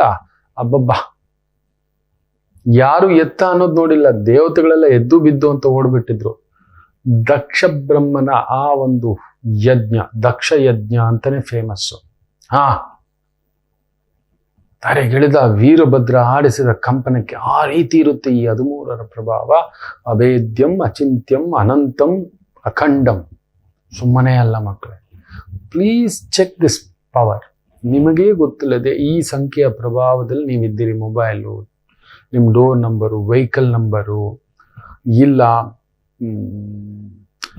ಇದರಲ್ಲಿ ಒಂದು ವಿಚಿತ್ರ ಇದೆ, ನೀವು ನಂಬಲ್ಲ. ಈ ಸಂಖ್ಯೆ ಮಲಗಿರೋನನ್ನು ಕೂಡ ತಟ್ಟಿ ಎಬ್ಬಿಸ್ತಕ್ಕಂಥ ಶಕ್ತಿಯೂ ಇದೆ. 13 ಸಾಮಾನ್ಯವಾಗಿ ನಾವು ಜೋಡಣೆ ಮಾಡಿ ಕೊಡುವುದಿಲ್ಲ, ಜೋಡಣೆ ಮಾಡೋದಿಲ್ಲ ಎಲ್ರಿಗೂ. ಎಲ್ಲಾ ಸಂದರ್ಭದಲ್ಲೂ ಇದನ್ನು ಬಳಸ್ಲಿಕ್ಕೆ ಆಗೋಲ್ಲ. ಕೆಲವರಿಗೆ ಪೂರ್ಣ ತಟಸ್ಥ, ವಿಚಿತ್ರವಾಗಿದ್ದಾನೆ, ವಿಚಿತ್ರವಾಗಿ ನಡ್ಕೊಳ್ತಿದ್ದಾನೆ, ನೋಡ್ತೇವೆ. ಆಗ ದಶ ಭುಕ್ತಿ ಸಂಖ್ಯಾ ಇವುಗಳೆಲ್ಲ ಜೋಡಣೆ ಮಾಡಿ ಆ 13 ಪ್ರಭಾವ ತಂದಿಡ್ತೇವೆ. ನೋಡೋಣ, ಹಾಕೋಣ ಇವನಿಗೆ. ಮಿರ್ಚಿ ಆಗ್ದಾಗೆ ಉರಿತಿರೋ ಬೆಂಕಿಗೆ, ತಟಸ್ಥವಾಗಿರ್ತಕ್ಕಂಥ ಬೂದಿ ಮುಚ್ಚಿದ ಬೆಂಕಿಗೆ ಪೆಟ್ರೋಲ್ ಸೂದಾಗ ದಗ್ಗಂತ ಹತ್ಕೊಬಿಡುತ್ತೆ. ದಗ ದಗ ದಗ ದಗ ದಗ ದಗ ದಗ. ಹೌದು, ಅಲ್ಲೂ ಭಯವೇ ನಮ್ಗೆ. ಇಷ್ಟೇ ಪ್ರಭಾವ, ಇಷ್ಟೇ ದಿನ, ಇಷ್ಟೇ ವಾರ, ಇಷ್ಟೇ ತಿಂಗಳು, ಇಷ್ಟೇ ವರ್ಷ ಅಂತಕ್ಕಂಥದ್ದನ್ನ ತಂದಿರ್ತವೆ. ಸುಮ್ಮನೆ ಅಲ್ಲ, ಸೋತು ಸುಣ್ಣಗಾಗ್ಬಿಟ್ಟಿದ್ದಾನೆ. ಅವನ್ ಜಾತಕ ನೋಡ್ತೇವೆ, ಎಲ್ಲಿದ್ದಾನೆ ರಾಹು, ಎಲ್ಲಿದ್ದಾನೆ ಸೂರ್ಯ, ಎಲ್ಲಿದ್ದಾನೆ ಗುರು, ಇದೆಲ್ಲ ನೋಡಿ ಲೆಕ್ಕ ಹಾಕಿ ಈ 13ರ ಪ್ರಭಾವವನ್ನ ತಿರುಗಿಸ್ತೇವೆ, ಅಲ್ಲಿ ನಿಲ್ಲಿಸ್ತೇವೆ. ನೋಡೋಣ ಈ ರಭಸ ಎಲ್ಲುಗೋಡುತ್ತೆ ಅನ್ನತಕ್ಕಂಥದ್ದು. ಇಲ್ಲದಿದ್ರೆ ಇದು ಒಂಥರ ಮಂಗನ ಕೈಗೆ ಮಾಣಿಕ್ಯ ಕೊಟ್ಟ ಹಾಗೆ ಈ ಒಂದು ಅಚಿಂತ್ಯಂ ಅಖಂಡಂ ಅನಂತಂ ಅದ್ಭುತಂ ಅದ್ವಿತೀಯಂ ಅಂತ ಒಂದು ಪ್ರಭಾವ. ಬಾ ಬಾ ಬಾ ಬಾ ಬಾ ಬಾ ಬಾ. ಜಾಗ್ರತೆ ಮಕ್ಕಳೇ, ಲಿಸ್ಟ್ ಮಾಡಿ ನೋಡಿ. ನೀವು ಖಂಡಿತ ಹೇಳ್ತೀರಿ ಗುರುಗಳೇ ಹೌದು ನೀವು ಹೇಳಿದ್ ನಿಜ.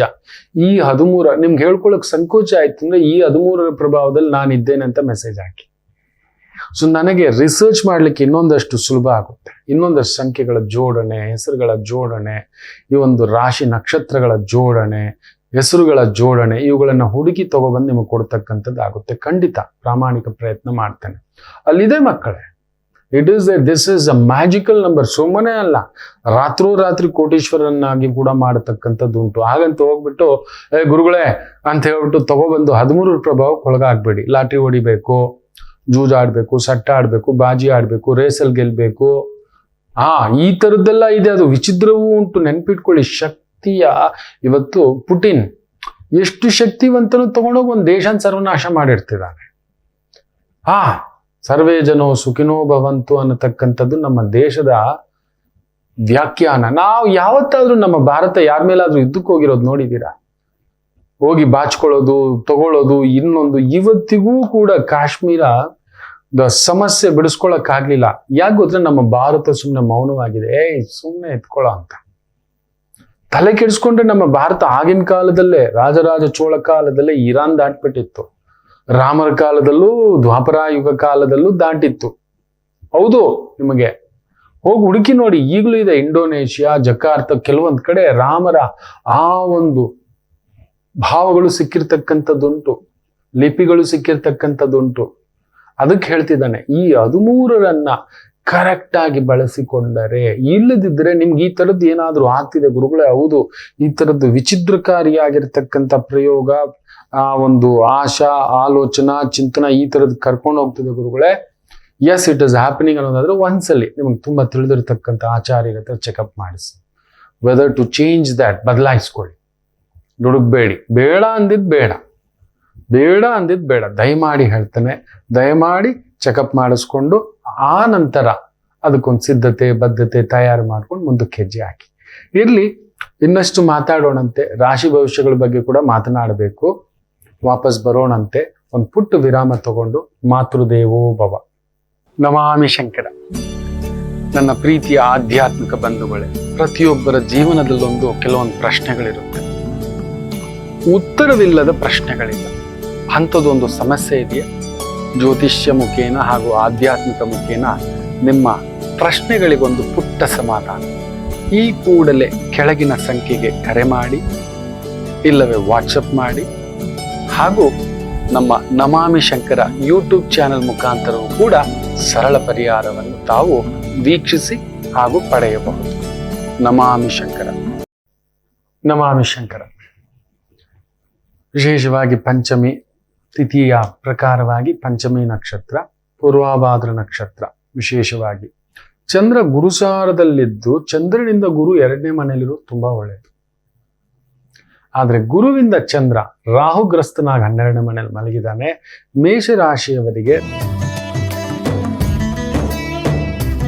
ಸ್ವಲ್ಪ ತೊಳಲಾಟವೇ. ಅದರಲ್ಲೂ ಈ ಧರ್ಮ ಕಾರ್ಯ, ದಾನ ಕಾರ್ಯ, ದೇವ ಕಾರ್ಯ, ರಾಜಕಾರ್ಯ, ಈ ಒಂದು ಸಾಮಾಜಿಕ ಕಾರ್ಯ, ಈ ರೀತಿ ಒಂದು ಅಧಿಕಾರಿಯಾಗಿದ್ದೀರಿ, ಅಧಿಕಾರ ಮಟ್ಟದ ಒಂದು ಸ್ಥಾನ, ಗತ್ತು, ತೂಕ ಈ ಥರದಲ್ಲಿ ನಿಂತಿದ್ದೀರಿ. ಅತ್ಯದ್ಭುತವಾಗಿರ್ತಕ್ಕಂಥ ಸಂಕಲ್ಪ, ತೊಳಲಾಟ ಇರುತ್ತೆ. ದೊಡ್ಡ ಸ್ಥಾನ ಅಂದಮೇಲೆ ಅದಿದ್ದಿದ್ದೆ ನೋಡಿ. ದೊಡ್ಡ ದೊಡ್ಡವ್ರದೆಲ್ಲ ದೊಡ್ಡ ದೊಡ್ಡ ಮಾತುಗಳು ಬರ್ತಿರ್ತಕ್ಕಂಥ. ನಾ ಹೇಳಿದ್ನೆಲ್ಲ ಧರ್ಮದ ಹೆಸರಿನಲ್ಲಿ ಕಿಚ್ಚೆಬ್ಬಿಸ್ತಾರೆ.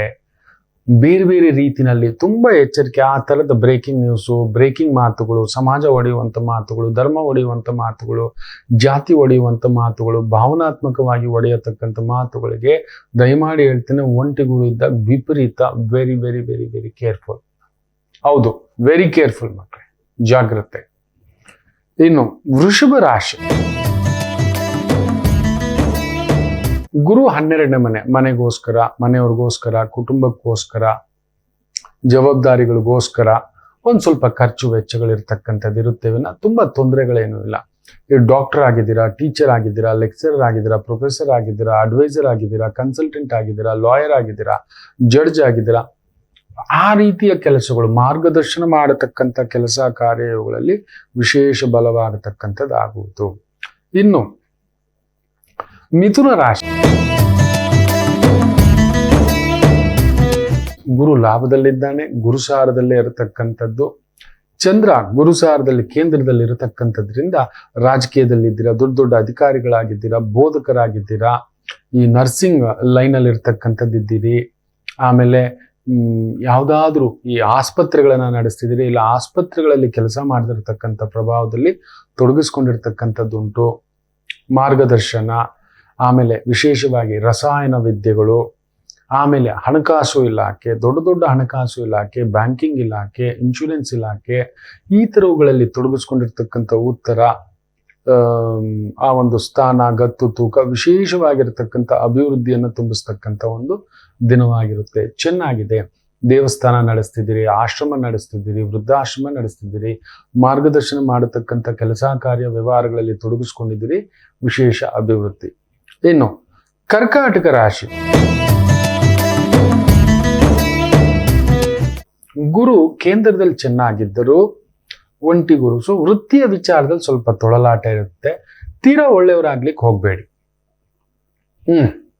ತೀರಾ ಒಂದೊಂದು ಸಮಯ ಸಣ್ಣ ಹಾವಾದ್ರೂ ದೊಡ್ಡ ಕೋಲಿಂದಲೇ ಹೊಡಿಬೇಕು ಅಂತ ಹೇಳ್ತಾರೆ. ಹೌದು, ಇವತ್ತು ಆ ಥರದ ಒಂದು ನಿರ್ಧಾರದಲ್ಲಿ ನೀವು ನಿಂತ್ಕೊಂಡ್ರಿ ಅಂದ್ರೆ ಗೆದ್ರಿ ಅಂತಾನೆ. ಆ ಥರದ ಒಂದು ನಿರ್ಧಾರದಿಂದ ಗೆಲ್ಲುವಿರಿ. ತುಂಬಾ ಒಳ್ಳೆಯವರಿಗೆ ನೋವು ಜಾಸ್ತಿ. ಇವತ್ತು ರಾವಣಾಸುರ ಇದ್ದಿದ್ರು ಕೂಡ ಈ ತರದ ಒಂದು ಹಪಹಪಿತನವನ್ನ ನೋಡಿ ಅವನು ಕಂಗಾಲಾಗ್ಬಿಡ್ತದೆ. ಯಾಕಂದ್ರೆ ನನ್ನ ರಾಮಚಂದ್ರ ಪ್ರಭುವಿನ ಧರ್ಮ ಪ್ರಜ್ಞೆಗೆ ಮೆಚ್ಚಿ ಆತನೇ ಖುದ್ದು ಬಂದು ಮುಹೂರ್ತ ಬಿಟ್ಟು ಪೂಜೆ ಮಾಡಿಸಿ ಮುಹೂರ್ತ ವಿಡಿಸಿ ಆತನಿಗೆ ಕಂಕಣ ಕಟ್ಟಿ ಹೋಗ್ತಾನೆ ರಾವಣ ಬ್ರಹ್ಮ. ನೆನಪಿಟ್ಟುಕೊಳ್ಳಿ ನೋಡಿ, ಆತ ಅಸುರ ಅಂತೆಲ್ಲ ಮಾತಾಡ್ತೀವಿ. ಪ್ರತಿಯೊಬ್ಬರಿಗೂ ಒಂದು ಎರಡು ಮುಖ ಇರುತ್ತೆ, ಒಂದು ಒಳ್ಳೇದು, ಒಂದು ಕೆಟ್ಟದ್ದು. ರಾವಣನಿಗೂ ಇತ್ತು, ತನ್ನ ಸಂಕಲ್ಪ ಬಿಡ್ತಿರ್ಲಿಲ್ಲ, ತನ್ನ ಕಾರ್ಯ, ತನ್ನ ಪೂಜೆ, ತನ್ನ ನಿಯಮ, ತಾಯಿ ಭಕ್ತಿ ಇದೆಲ್ಲ ಬಿಟ್ಟೇ ಇರ್ಲಿಲ್ಲ ಆತ. ಶಿವಪೂಜೆ ಅಂತ ಒಂದು ಯುದ್ಧದ ಸಂದರ್ಭದಲ್ಲಿ ರಾವಣಾಸುರನಿಗಿಂತ ದೊಡ್ಡ ಬ್ರಾಹ್ಮಣ ಇಲ್ಲ ಅಂತ ಹೇಳಿ ಕಳಿಸಿದ್ರು. ಕೂತು ಬರ್ತಾನೆ, ಬ್ರಾಹ್ಮಣ ವೇಷಧಾರಿಯಾಗಿ ಬಂದು ನಿಂತು ಪೂಜೆ ಮಾಡಿಸಿ ಕಂಕಣ ಕಟ್ಟಿ ಆಶೀರ್ವಾದ ಮಾಡ್ತಾನೆ. ನಿನ್ನ ಆ ಒಂದು ಕೋರಿಕೆ ಫಲಿಸಲಿ, ನಿನ್ನ ಯುದ್ಧದಲ್ಲಿ ನಿನಗೆ ಗೆಲುವಾಗಲಿ ಅಂತ ಆಚಾರ್ಯನಾಗಿ ಆಶೀರ್ವಾದ ಮಾಡೋಗ್ತಾನೆ. ಇವತ್ತು ನಾವು ನೋಡಿ ಮಕ್ಕಳೇ, ಏನೇನು ಮಾತಾಡ್ತಿದ್ದಾರೆ. ರಾಮಚಂದ್ರ ಪ್ರಭುವಿಗೆ ಆಧಾರ್ ಕಾರ್ಡ್ ಕೊಡ್ಬೇಕಂತೆ, ಇನ್ನೊಂದು ಕೊಡ್ಬೇಕಂತೆ, ಏನೇನೋ ಮಾತಾಡ್ತಿದ್ದಾರೆ. ನೀ ಎಲ್ಲಿಗೆ ಬಂದು ನಿಂತಿದೆ ಯೋಚನೆ ಮಾಡಿ ನೋಡಿ. ದೈವ ಪ್ರಜ್ಞೆ ನಡೀತಿದೆ, ನಿಮ್ಗೆ ಇಷ್ಟವಿಲ್ವೋ ಬೇಡ, ನೋ ಕಮೆಂಟ್ಸ್. ಆಗ್ಬಿಡು, ಕೊಟ್ಟು ಬಿಡು, ಹೇಳ್ಬಿಡು. ರಾಮ ನಿಮ್ಮಪ್ಪನ ಮನೆ ಆಸ್ತಿ, ನಮ್ಮಪ್ಪನ ಮನೆ ಆಸ್ತಿ, ಇವ್ರ ಮನೆ ಆಸ್ತಿ, ಏನೇನೋ ಮಾತಾಡ್ತಿದ್ದಾರೆ. ರಾಮಚಂದ್ರ ಪ್ರಭು ಯಾವತ್ತೂ ಹೇಳಲೇ ಇಲ್ಲ, ನಾನು ದೇವರು ಅಂತ ರಾಮಪ್ರಭು ಹೇಳಲೇ ಇಲ್ಲ. ಆತನ ನಡೆಯೇ ನಮಗೆ ದೈವ ನಡೆಯಾಗಿ ಬಿಡ್ತು. ಆತ ಎಲ್ಲೂ ಹೇಳ್ಕೊಳ್ಳಿಲ್ಲ, ನನ್ನನ್ನು ಸಾಮಾನ್ಯನನ್ನಾಗಿ ನೋಡಿ, ಒಬ್ಬ ಸಾಮಾನ್ಯ ಮನುಷ್ಯನನ್ನಾಗಿ ನೋಡಿ ಅಂತ ಹೇಳ್ತಾರೆ. ನಮಗೆ ಆತ ಆದರ್ಶ ಪುರುಷ, ಅದರಿಂದ ನಾವು ದೇವರಾಗಿ ಪೂಜಿಸ್ತೇವೆ. ಅದು ವಿವೇಕಾನಂದರು ಇರ್ಬೋದು, ರಾಮಕೃಷ್ಣ ಪರಮಹಂಸರು ಇರ್ಬೋದು. ಹೌದು, ಆದರ್ಶ ಪುರುಷರು. ಇದನ್ನು ತಿಳ್ಕೊಳ್ಳದೆ ಅದೇ ಆಗ್ತಿರೋದು. ಸೊ ಕರ್ಕಾಟಕ ರಾಶಿ ಜಾಗ್ರತೆ. ಇನ್ನು ಸಿಂಹ ರಾಶಿ. ಚಂದ್ರ ಗುರುವಿನ ಸಾರದಲ್ಲಿ ಅಷ್ಟಮದಲ್ಲಿರೋದ್ರಿಂದ ಜಾಗ್ರತೆ. ಹಿರಿಯರ ಆರೋಗ್ಯ, ಹಣಕಾಸಿನ ಚಿಕ್ಕುಗಳು, ವ್ಯವಹಾರದ ಚಿಕ್ಕುಗಳು, ಏನಾದರೂ ತಪ್ಪುಗಳಾಗಿದ್ರೆ ಅದನ್ನು ಸರಿಪಡಿಸ್ಕೊಳ್ಳಿಕ್ಕೆ ಅದ್ಭುತವಾದ ದಿನ. ಸ್ವಲ್ಪ ಓವರ್ ಕಮಿಟ್ಮೆಂಟ್ ಆಗಿಸ್ತಕ್ಕಂಥದ್ದಾಗುತ್ತೆ, ಓವರ್ ಬರ್ಡನ್ ಆಗಿಸ್ತಕ್ಕಂಥದ್ದಾಗುತ್ತೆ. 30,000 ರೂಪಾಯಿ ಸಂಪಾದನೆ ಅಂತ ಹೇಳದ ಅಂದ್ರೆ ಒಂದು 60,000 ರೂಪಾಯಿ ಖರ್ಚು ಅನ್ನತಕ್ಕಂಥ ಒಂದು ಬಾಬತ್ತು. ಮಕ್ಕಳ ವಿಚಾರದಲ್ಲಿ, ಅದರಲ್ಲೂ ಗಂಡು ಮಕ್ಕಳ ವಿಚಾರದಲ್ಲಿ ತೀರಾ ತಲೆ ಕೆಡಿಸ್ಕೊಳ್ತಕ್ಕಂಥ ಒಂದು ಪ್ರಭಾವಗಳಾಗತಕ್ಕಂಥದ್ದುಂಟು. ಎಚ್ಚರಿಕೆ ಇರ್ಲಿ. ಮಕ್ಕಳು ಅಂದ್ರೆ ಹಾಗೆ ಎಲ್ಲ ನಾವು ಹೇಳಿದಾಗೆ ಅವ್ರು ಕೇಳಬೇಕು ಅಂತೇನಿಲ್ಲ. ಈಗಿನ ಮಕ್ಕಳು ತುಂಬಾ ವಿವೇಕಶಾಲಿಗಳು. ಅವರಲ್ಲಿ ಏನ್ ಗೊತ್ತಾ, ವಿದ್ಯೆ ಇದೆ, ವಿವೇಕ ಇಲ್ಲ. ವಿದ್ವತ್ತಿದೆ, ವಿದ್ಯುತ್ ಇಲ್ಲ. ಇಲ್ಲ, ವಿಪರೀತ ವಿದ್ಯುತ್ತು, ಬೂಮ್ ಅನ್ನಿಸ್ತಕ್ಕಂಥ ಒಂದು ಪ್ರಭಾವ, ಅದು ಆಗ್ತಿರ್ತಕ್ಕಂಥದ್ದು ತೀರಾ ತಲೆ ಹತ್ತಿಸ್ಕೋಬಾರ್ದು. ಕನ್ಯಾ ರಾಶಿ, ಗುರು ಅಷ್ಟಮ, ಜಾಗ್ರತೆ. ಚಂದ್ರ ಕೇಂದ್ರದಲ್ಲಿ ಚೆನ್ನಾಗಿದ್ದರೂ ಸಪ್ತಮಾಧಿಪತಿ ಅಷ್ಟಮ, ಸುಖಕಾರಕ ಅಷ್ಟಮ ಅನ್ನೋದ್ರಿಂದ ಒಂದು ದಿಢೀರ್ ಪ್ರಯಾಣ, ಓಡಾಟ, ಸುತ್ತಾಟ, ಕೆಲಸದಲ್ಲಿ ದೂರದ ಕೆಲಸ, ದೂರದ ವೃತ್ತಿ, ದೂರದ ಲಾಭ, ಅದು ಸ್ವಲ್ಪ ತೊಳಲಾಟ ಕೊಡ್ತಕ್ಕಂಥದ್ದಾಗುತ್ತೆ. ಆತ್ಮೀಯರ ವಿಚಾರದಲ್ಲಿ ಒಂದು ಸಣ್ಣ ತೊಳಲಾಟ ಇರುತ್ತೆ. Just ignore the people. ಇನ್ನು ವಿಶೇಷವಾಗಿ ತುಲಾ ರಾಶಿ, ಗುರು ನೇರವಾಗಿ ನೋಡ್ತಿದ್ದಾನೆ. ನ್ಯಾಯ ಮಾರ್ಗದ ಸಂಪಾದನೆ, ಧರ್ಮ ಮಾರ್ಗದ ಸಂಪಾದನೆ. ಒಂದು ಟೀಚರ್ ಆಗಿದ್ದೀರಾ, ಲೆಕ್ಚರರ್ ಆಗಿದ್ದೀರಾ, ಪ್ರೊಫೆಸರ್ ಆಗಿದ್ದೀರಾ, ಗುರು ಅನ್ನೋದು ಧರ್ಮ, ನ್ಯಾಯ, ಒಳ್ಳೆಯದು, ಒಳ್ಳೆತನದಿಂದ ಸಂಪಾದನೆ ಅಂತೀವಿ. ಆ ಥರದ ವೃತ್ತಿ, ಉದ್ಯೋಗ, ವ್ಯವಹಾರ, ಕೆಲಸ, ಕಲಬೆರಕೆ ಇಲ್ಲದ ಕೆಲಸ, ಹೌದು, ಸುಳ್ಳಿಲ್ಲದ ಒಂದು ಕೆಲಸ, ಮೋಸವಿಲ್ಲದ ಕೆಲಸ, ಎಲ್ಲವೂ ವ್ಯವಹಾರವೇ. ತುಂಬಾ ಸುಳ್ಳು ಹೇಳಿ, ಕೆಲವೊಂದು ಸಮಯ ನಾನು ಹಾಗೆ ಹೇಳಿರ್ತೇನೆ ಜಾತಕ ಹೇಳೋರ್ಗೆ, ಹಾಗಾದ್ರೆ ನಾನು ಕೂಡ ನಿಮ್ಗೆ ಒಂದು 2 ಲಕ್ಷ ಕೊಡಿ, 5 ಲಕ್ಷ ಕೊಡಿ, ಪೂಜೆ ಮಾಡಿಸಿ ನಾನು ಸರಿಪಡಿಸ್ಬಿಡ್ತೇನೆ ಅಂತ. ಖಂಡಿತ ಇಲ್ಲ, ಖಂಡಿತ ಆಗೋಲ್ಲ, ಸುಳ್ಳದು. ನಾನು ನಿಮ್ಮನ್ನ ಪ್ರಧಾನಮಂತ್ರಿ ಮಾಡ್ತೇನೆ ಅಂದಂಗಾಯ್ತು. ಈ ಪೂಜೆ ಮಾಡಿಸ್ಬಿಟ್ಟು ನಿಮ್ಮನ್ನ ಪ್ರಧಾನಮಂತ್ರಿ, ಯೋಗ ಮಂತ್ರಿ, ಇನ್ನೊಂದು ಮಂತ್ರಿ ಅಂತ ಆ ಥರದ್ದು ಏನೋ ಒಂದು ಮಾಡಿಸ್ತೇನೆ ಅಂತಕ್ಕಂಥ ಭಾವ ಆಗ್ತದೆ. ಖಂಡಿತ ರವಿಶಂಕರ ಈ 30 ವರ್ಷದ ಪಯಣದಲ್ಲಿದ್ದೇನೆ. ಯಾರಿಗೂ ಯಾವತ್ತೂ ಈ ಪೂಜೆ ಮಾಡಲೇಬೇಕು ಅಂತ ಬಲವಂತ ಮಾಡಲ್ಲ. ನಿಮ್ ಇಷ್ಟ ಇದ್ರೆ ಮಾಡಿ. ಯಾರಿಗೂ ಯಾವತ್ತಿಗೂ ಈ ಪರಿಹಾರ ಮಾಡಲೇಬೇಕು ಅಂತ ಹೇಳಲ್ಲ, ಮಾಡಿ ನೋಡಿ ಆದ್ರೆ ಅಂತ. ಹೌದು, ಅದಕ್ಕೆ ಏನೋ ಇವತ್ತಿಗೂ ನಾನು ನಿಮ್ಮ ಮುಂದ್ಗಡೆ ನಿಂತಿದ್ದೇನೆ ಆ ವಾಗ್ದೇವಿಯ ಆಶೀರ್ವಾದದಿಂದ. ಹೌದು ಮಕ್ಕಳೇ, ಅಷ್ಟೇ, ಇದನ್ನ ಮಾತ್ರ ಹೇಳಬಲ್ಲೆ, ನೆನಪಲ್ಲಿ ಇಟ್ಕೊಳ್ಳಿ. ತುಲಾ ರಾಶಿ ಇವತ್ತು ಆ ರೀತಿಯ ನಿಮ್ಮ ವೃತ್ತಿ ನಿಯಮದಲ್ಲಿ ಮುಂದಕ್ಕೆ ಹೋಗಿ ಹೆಸರು ಪಡೆಯುವರು. ವೃಶ್ಚಿಕ ರಾಶಿ, ಬೇವು ಬೆಲ್ಲ ಏನೂ ಇಲ್ಲ, ಸಿಹಿಯೇ ಎಲ್ಲ. ಸಿಹಿಯೇ ಚೆನ್ನಾಗಿದೆ. ಪಂಚಮದಲ್ಲಿ ಚಂದ್ರ, ಗೌರವತಕ್ಕಂಥ ಕೆಲಸ, ಅಭಿವೃದ್ಧಿ ಆಗತಕ್ಕಂಥದ್ದುಂಟು. ಒಂದ್ ಸ್ವಲ್ಪ ಸಾಲ, ಕಮಿಟ್ಮೆಂಟು, ಮಕ್ಕಳು, ಮನೆ, ಓಡಾಟ, ಜವಾಬ್ದಾರಿಗಳು ಅಂತ ತೊಳಲಾಟವಿದ್ದರೂ ನಾಳಿದ್ದು ನಾಳೆಗೆ ಬಿಡಿ. ಅದಕ್ಕೆ ನಾನು ಯಾವಾಗಲೂ ಹೇಳ್ತೇನೆ, ನೆನ್ನೆಗೂ ನಾಳೆಗೂ ಮಧ್ಯದಲ್ಲಿ ಒಂದು ಚೆಕ್ಮೇಟ್ ಇದೆ, ಅದುವೇ ಆಜ್ಞಾ ಚಕ್ರ, ಹಣೆಲ್ ಒಂದು ತಿಲಕ ಅಂತ. ಅದಕ್ಕೆ ಎರಡೂ ಒಬ್ಬಿನ ಮಧ್ಯೆನೇ ಇಡಿಸೋದು. ಅದಕ್ಕೆ ಇಲ್ಲೊಂದು ಆಜ್ಞೆ ಇದೆ, ನಿಮಗೆ ಗೊತ್ತಿಲ್ಲ. ನೀವು ಆಜ್ಞೆ ಮಾಡಿ ಅದು ನಡೆಯುತ್ತೆ. ಇಂಥದ್ದೇ ಹೀಗೆ ಮಾಡ್ಬೇಕು, ಈ ಥರದ್ದೇ ನಡಿಬೇಕು. ನೀವು ಮಾಡೋಲ್ಲ. ನಿನ್ನೆ ತಟ್ಟೆಯಲ್ಲಿ ತಂದು ಇಟ್ಕೊಬಿಟ್ಟಿದ್ರಿ, ಇಲ್ಲ ನಾಳೆ ಕಸ ತಗೊಬಂದು ತಟ್ಟೆಲಿ ಇವತ್ತೇ ಇಟ್ಕೊಬಿಟ್ಟಿದ್ರಿ. ಇವತ್ತಿರೋದು, ಈ ದಿನಕ್ಕಿರೋದು, ಈ ಕೆಲ್ಸಕ್ಕಿರೋದು, ಈ ಭಾವಕ್ಕಿರೋದು ಮಾಡೋದೇ ಇಲ್ಲ. ಅಷ್ಟೇ. ವೃಶ್ಚಿಕ ಇವತ್ತು ಆ ರೀತಿ ನೋಡಿ. ನಾಳೆ ತಟ್ಟೆನೂ ಬೇಡ, ನಿನ್ನೆ ತಟ್ಟೆನೂ ಜೊತೆಲಿ ಇಟ್ಕೋಬೇಡಿ. ಧನುಸು ರಾಶಿ, ಸುಖಕಾರಕ ಸುಖದಲ್ಲಿದ್ದಾನೆ, ಗುರುಸಾರದಲ್ಲಿದ್ದಾನೆ. ಆತ ದಶಮ ಸ್ಥಾನವನ್ನ ನೋಡ್ತಿದ್ದಾನೆ. ವಿಶೇಷವಾಗಿ ಬುದ್ಧಿ ಉಪಯೋಗಿಸಿ ಮಾಡತಕ್ಕಂಥ ಕೆಲಸಗಳು, ಎಕ್ಸ್ಪೋರ್ಟ್, ಇಂಪೋರ್ಟ್, ಹಾಲು, ಬೆಣ್ಣೆ, ತುಪ್ಪ, ಮೊಸರು, ಹೈನುಗಾರಿಕೆ, ಈ ರೀತಿಯ ವೃತ್ತಿ, ಉದ್ಯೋಗ ಅತ್ಯದ್ಭುತವಾಗಿರ್ತಕ್ಕಂಥ ಪ್ರಗತಿ ಕಾಣತಕ್ಕಂಥ ಒಂದು ದಿನ. ಇನ್ನು ಮಕರ ರಾಶಿ,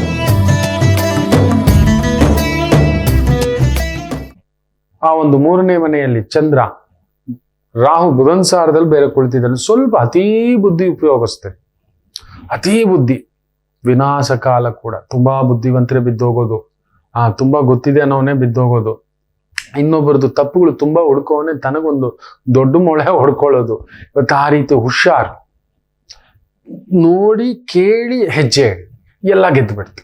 ಇಲ್ಲ ನಾನು ನಡೀತಿದೆ, ನಾನೇ ಕರೆಕ್ಟು, ನಾನು ಹೋಗ್ತಿರೋದೇ ಕರೆಕ್ಟ್ ಅಂತ ಏನಾದ್ರೂ ಹೋದ್ರಿ ಉಲ್ಟಾ ಪಲ್ಟುಗಳಾಗ್ಬಿಡ್ತಕ್ಕಂಥ ಒಂದು ಪ್ರಭಾವ ಆಗ್ಬಿಡುತ್ತೆ. ಎಚ್ಚರಿಕೆ. ಇನ್ನು ಕುಂಭರಾಶಿ, ಚಂದ್ರ ಗುರುಸಾರ ಚೆನ್ನಾಗಿದೆ. ಮಾತಿಗೆ ಸಂಬಂಧಿತ ವೃತ್ತಿ, ಬರವಣಿಗೆ, ಲೇಖನ, insurance, banking, cashier, advisor, consultant, yoga, ಪ್ರಾಣಾಯಾಮ, ಧ್ಯಾನ, ಪೂಜೆ, ಹೋಮ, ಹವನ, ಯಜ್ಞ, ಯಾಗ, ಈ ರೀತಿಯ ವೃತ್ತಿ, ಉದ್ಯೋಗ, ವ್ಯವಹಾರ, ಕೆಲಸ ಮಾಡ್ತಿದ್ರಿ, ಅದ್ಭುತ ಅನುಕೂಲ. ಇನ್ನು ಚಂದ್ರ ವಿಶೇಷವಾಗಿ ಮೀನ ರಾಶಿಗೆ ಗುರುಸಾರದಲ್ಲಿ ನಿಮ್ಮನೇಲೇ ಇರೋದ್ರಿಂದ ಒಳ್ಳೆಯದೇ, ತುಂಬಾ ಒಳ್ಳೆಯದು, ತೊಂದರೆಗಳೇನೂ ಇಲ್ಲ. ಸಮಥಿಂಗ್ ಈ banking, financial institutions, retail institutions, ತುಂಬಾ ದೊಡ್ಡ ದೊಡ್ಡ ಸಂಸ್ಥೆಗಳು, ತುಂಬಾ ದೊಡ್ಡದ ಒಂದು ಟೀಮ್ ಲೀಡರ್ ಆಗಿದ್ದೀರಾ, ಮ್ಯಾನೇಜರ್ ಆಗಿದ್ದೀರಾ, ಅಡ್ವೈಸರ್ ಆಗಿದ್ದೀರಾ, ಈ ಒಂದು ಕನ್ಸಲ್ಟೆಂಟ್ ಆಗಿದ್ದೀರಾ, ಫೈನಾನ್ಷಿಯಲ್ ಕನ್ಸಲ್ಟೆಂಟ್ ಆಗಿದ್ದೀರಾ, ಮ್ಯಾನೇಜ್ಮೆಂಟ್ ಕನ್ಸಲ್ಟೆಂಟ್ ಆಗಿದ್ದೀರಾ, ಚಾರ್ಟರ್ಡ್ ಅಕೌಂಟೆಂಟ್ ಕನ್ಸಲ್ಟೆನ್ಸಿ ಆಗಿದ್ದೀರಾ, ಅದ್ಭುತ ಪ್ರಗತಿಯನ್ನ ಕಾಣತಕ್ಕಂಥ ಒಂದು ದಿನವಾಗಿರುತ್ತೆ. ಎಲ್ಲರಿಗೂ ಒಳ್ಳೆಯದಾಗಲಿ. ಮಾತೃದೇವೋ ಭವ.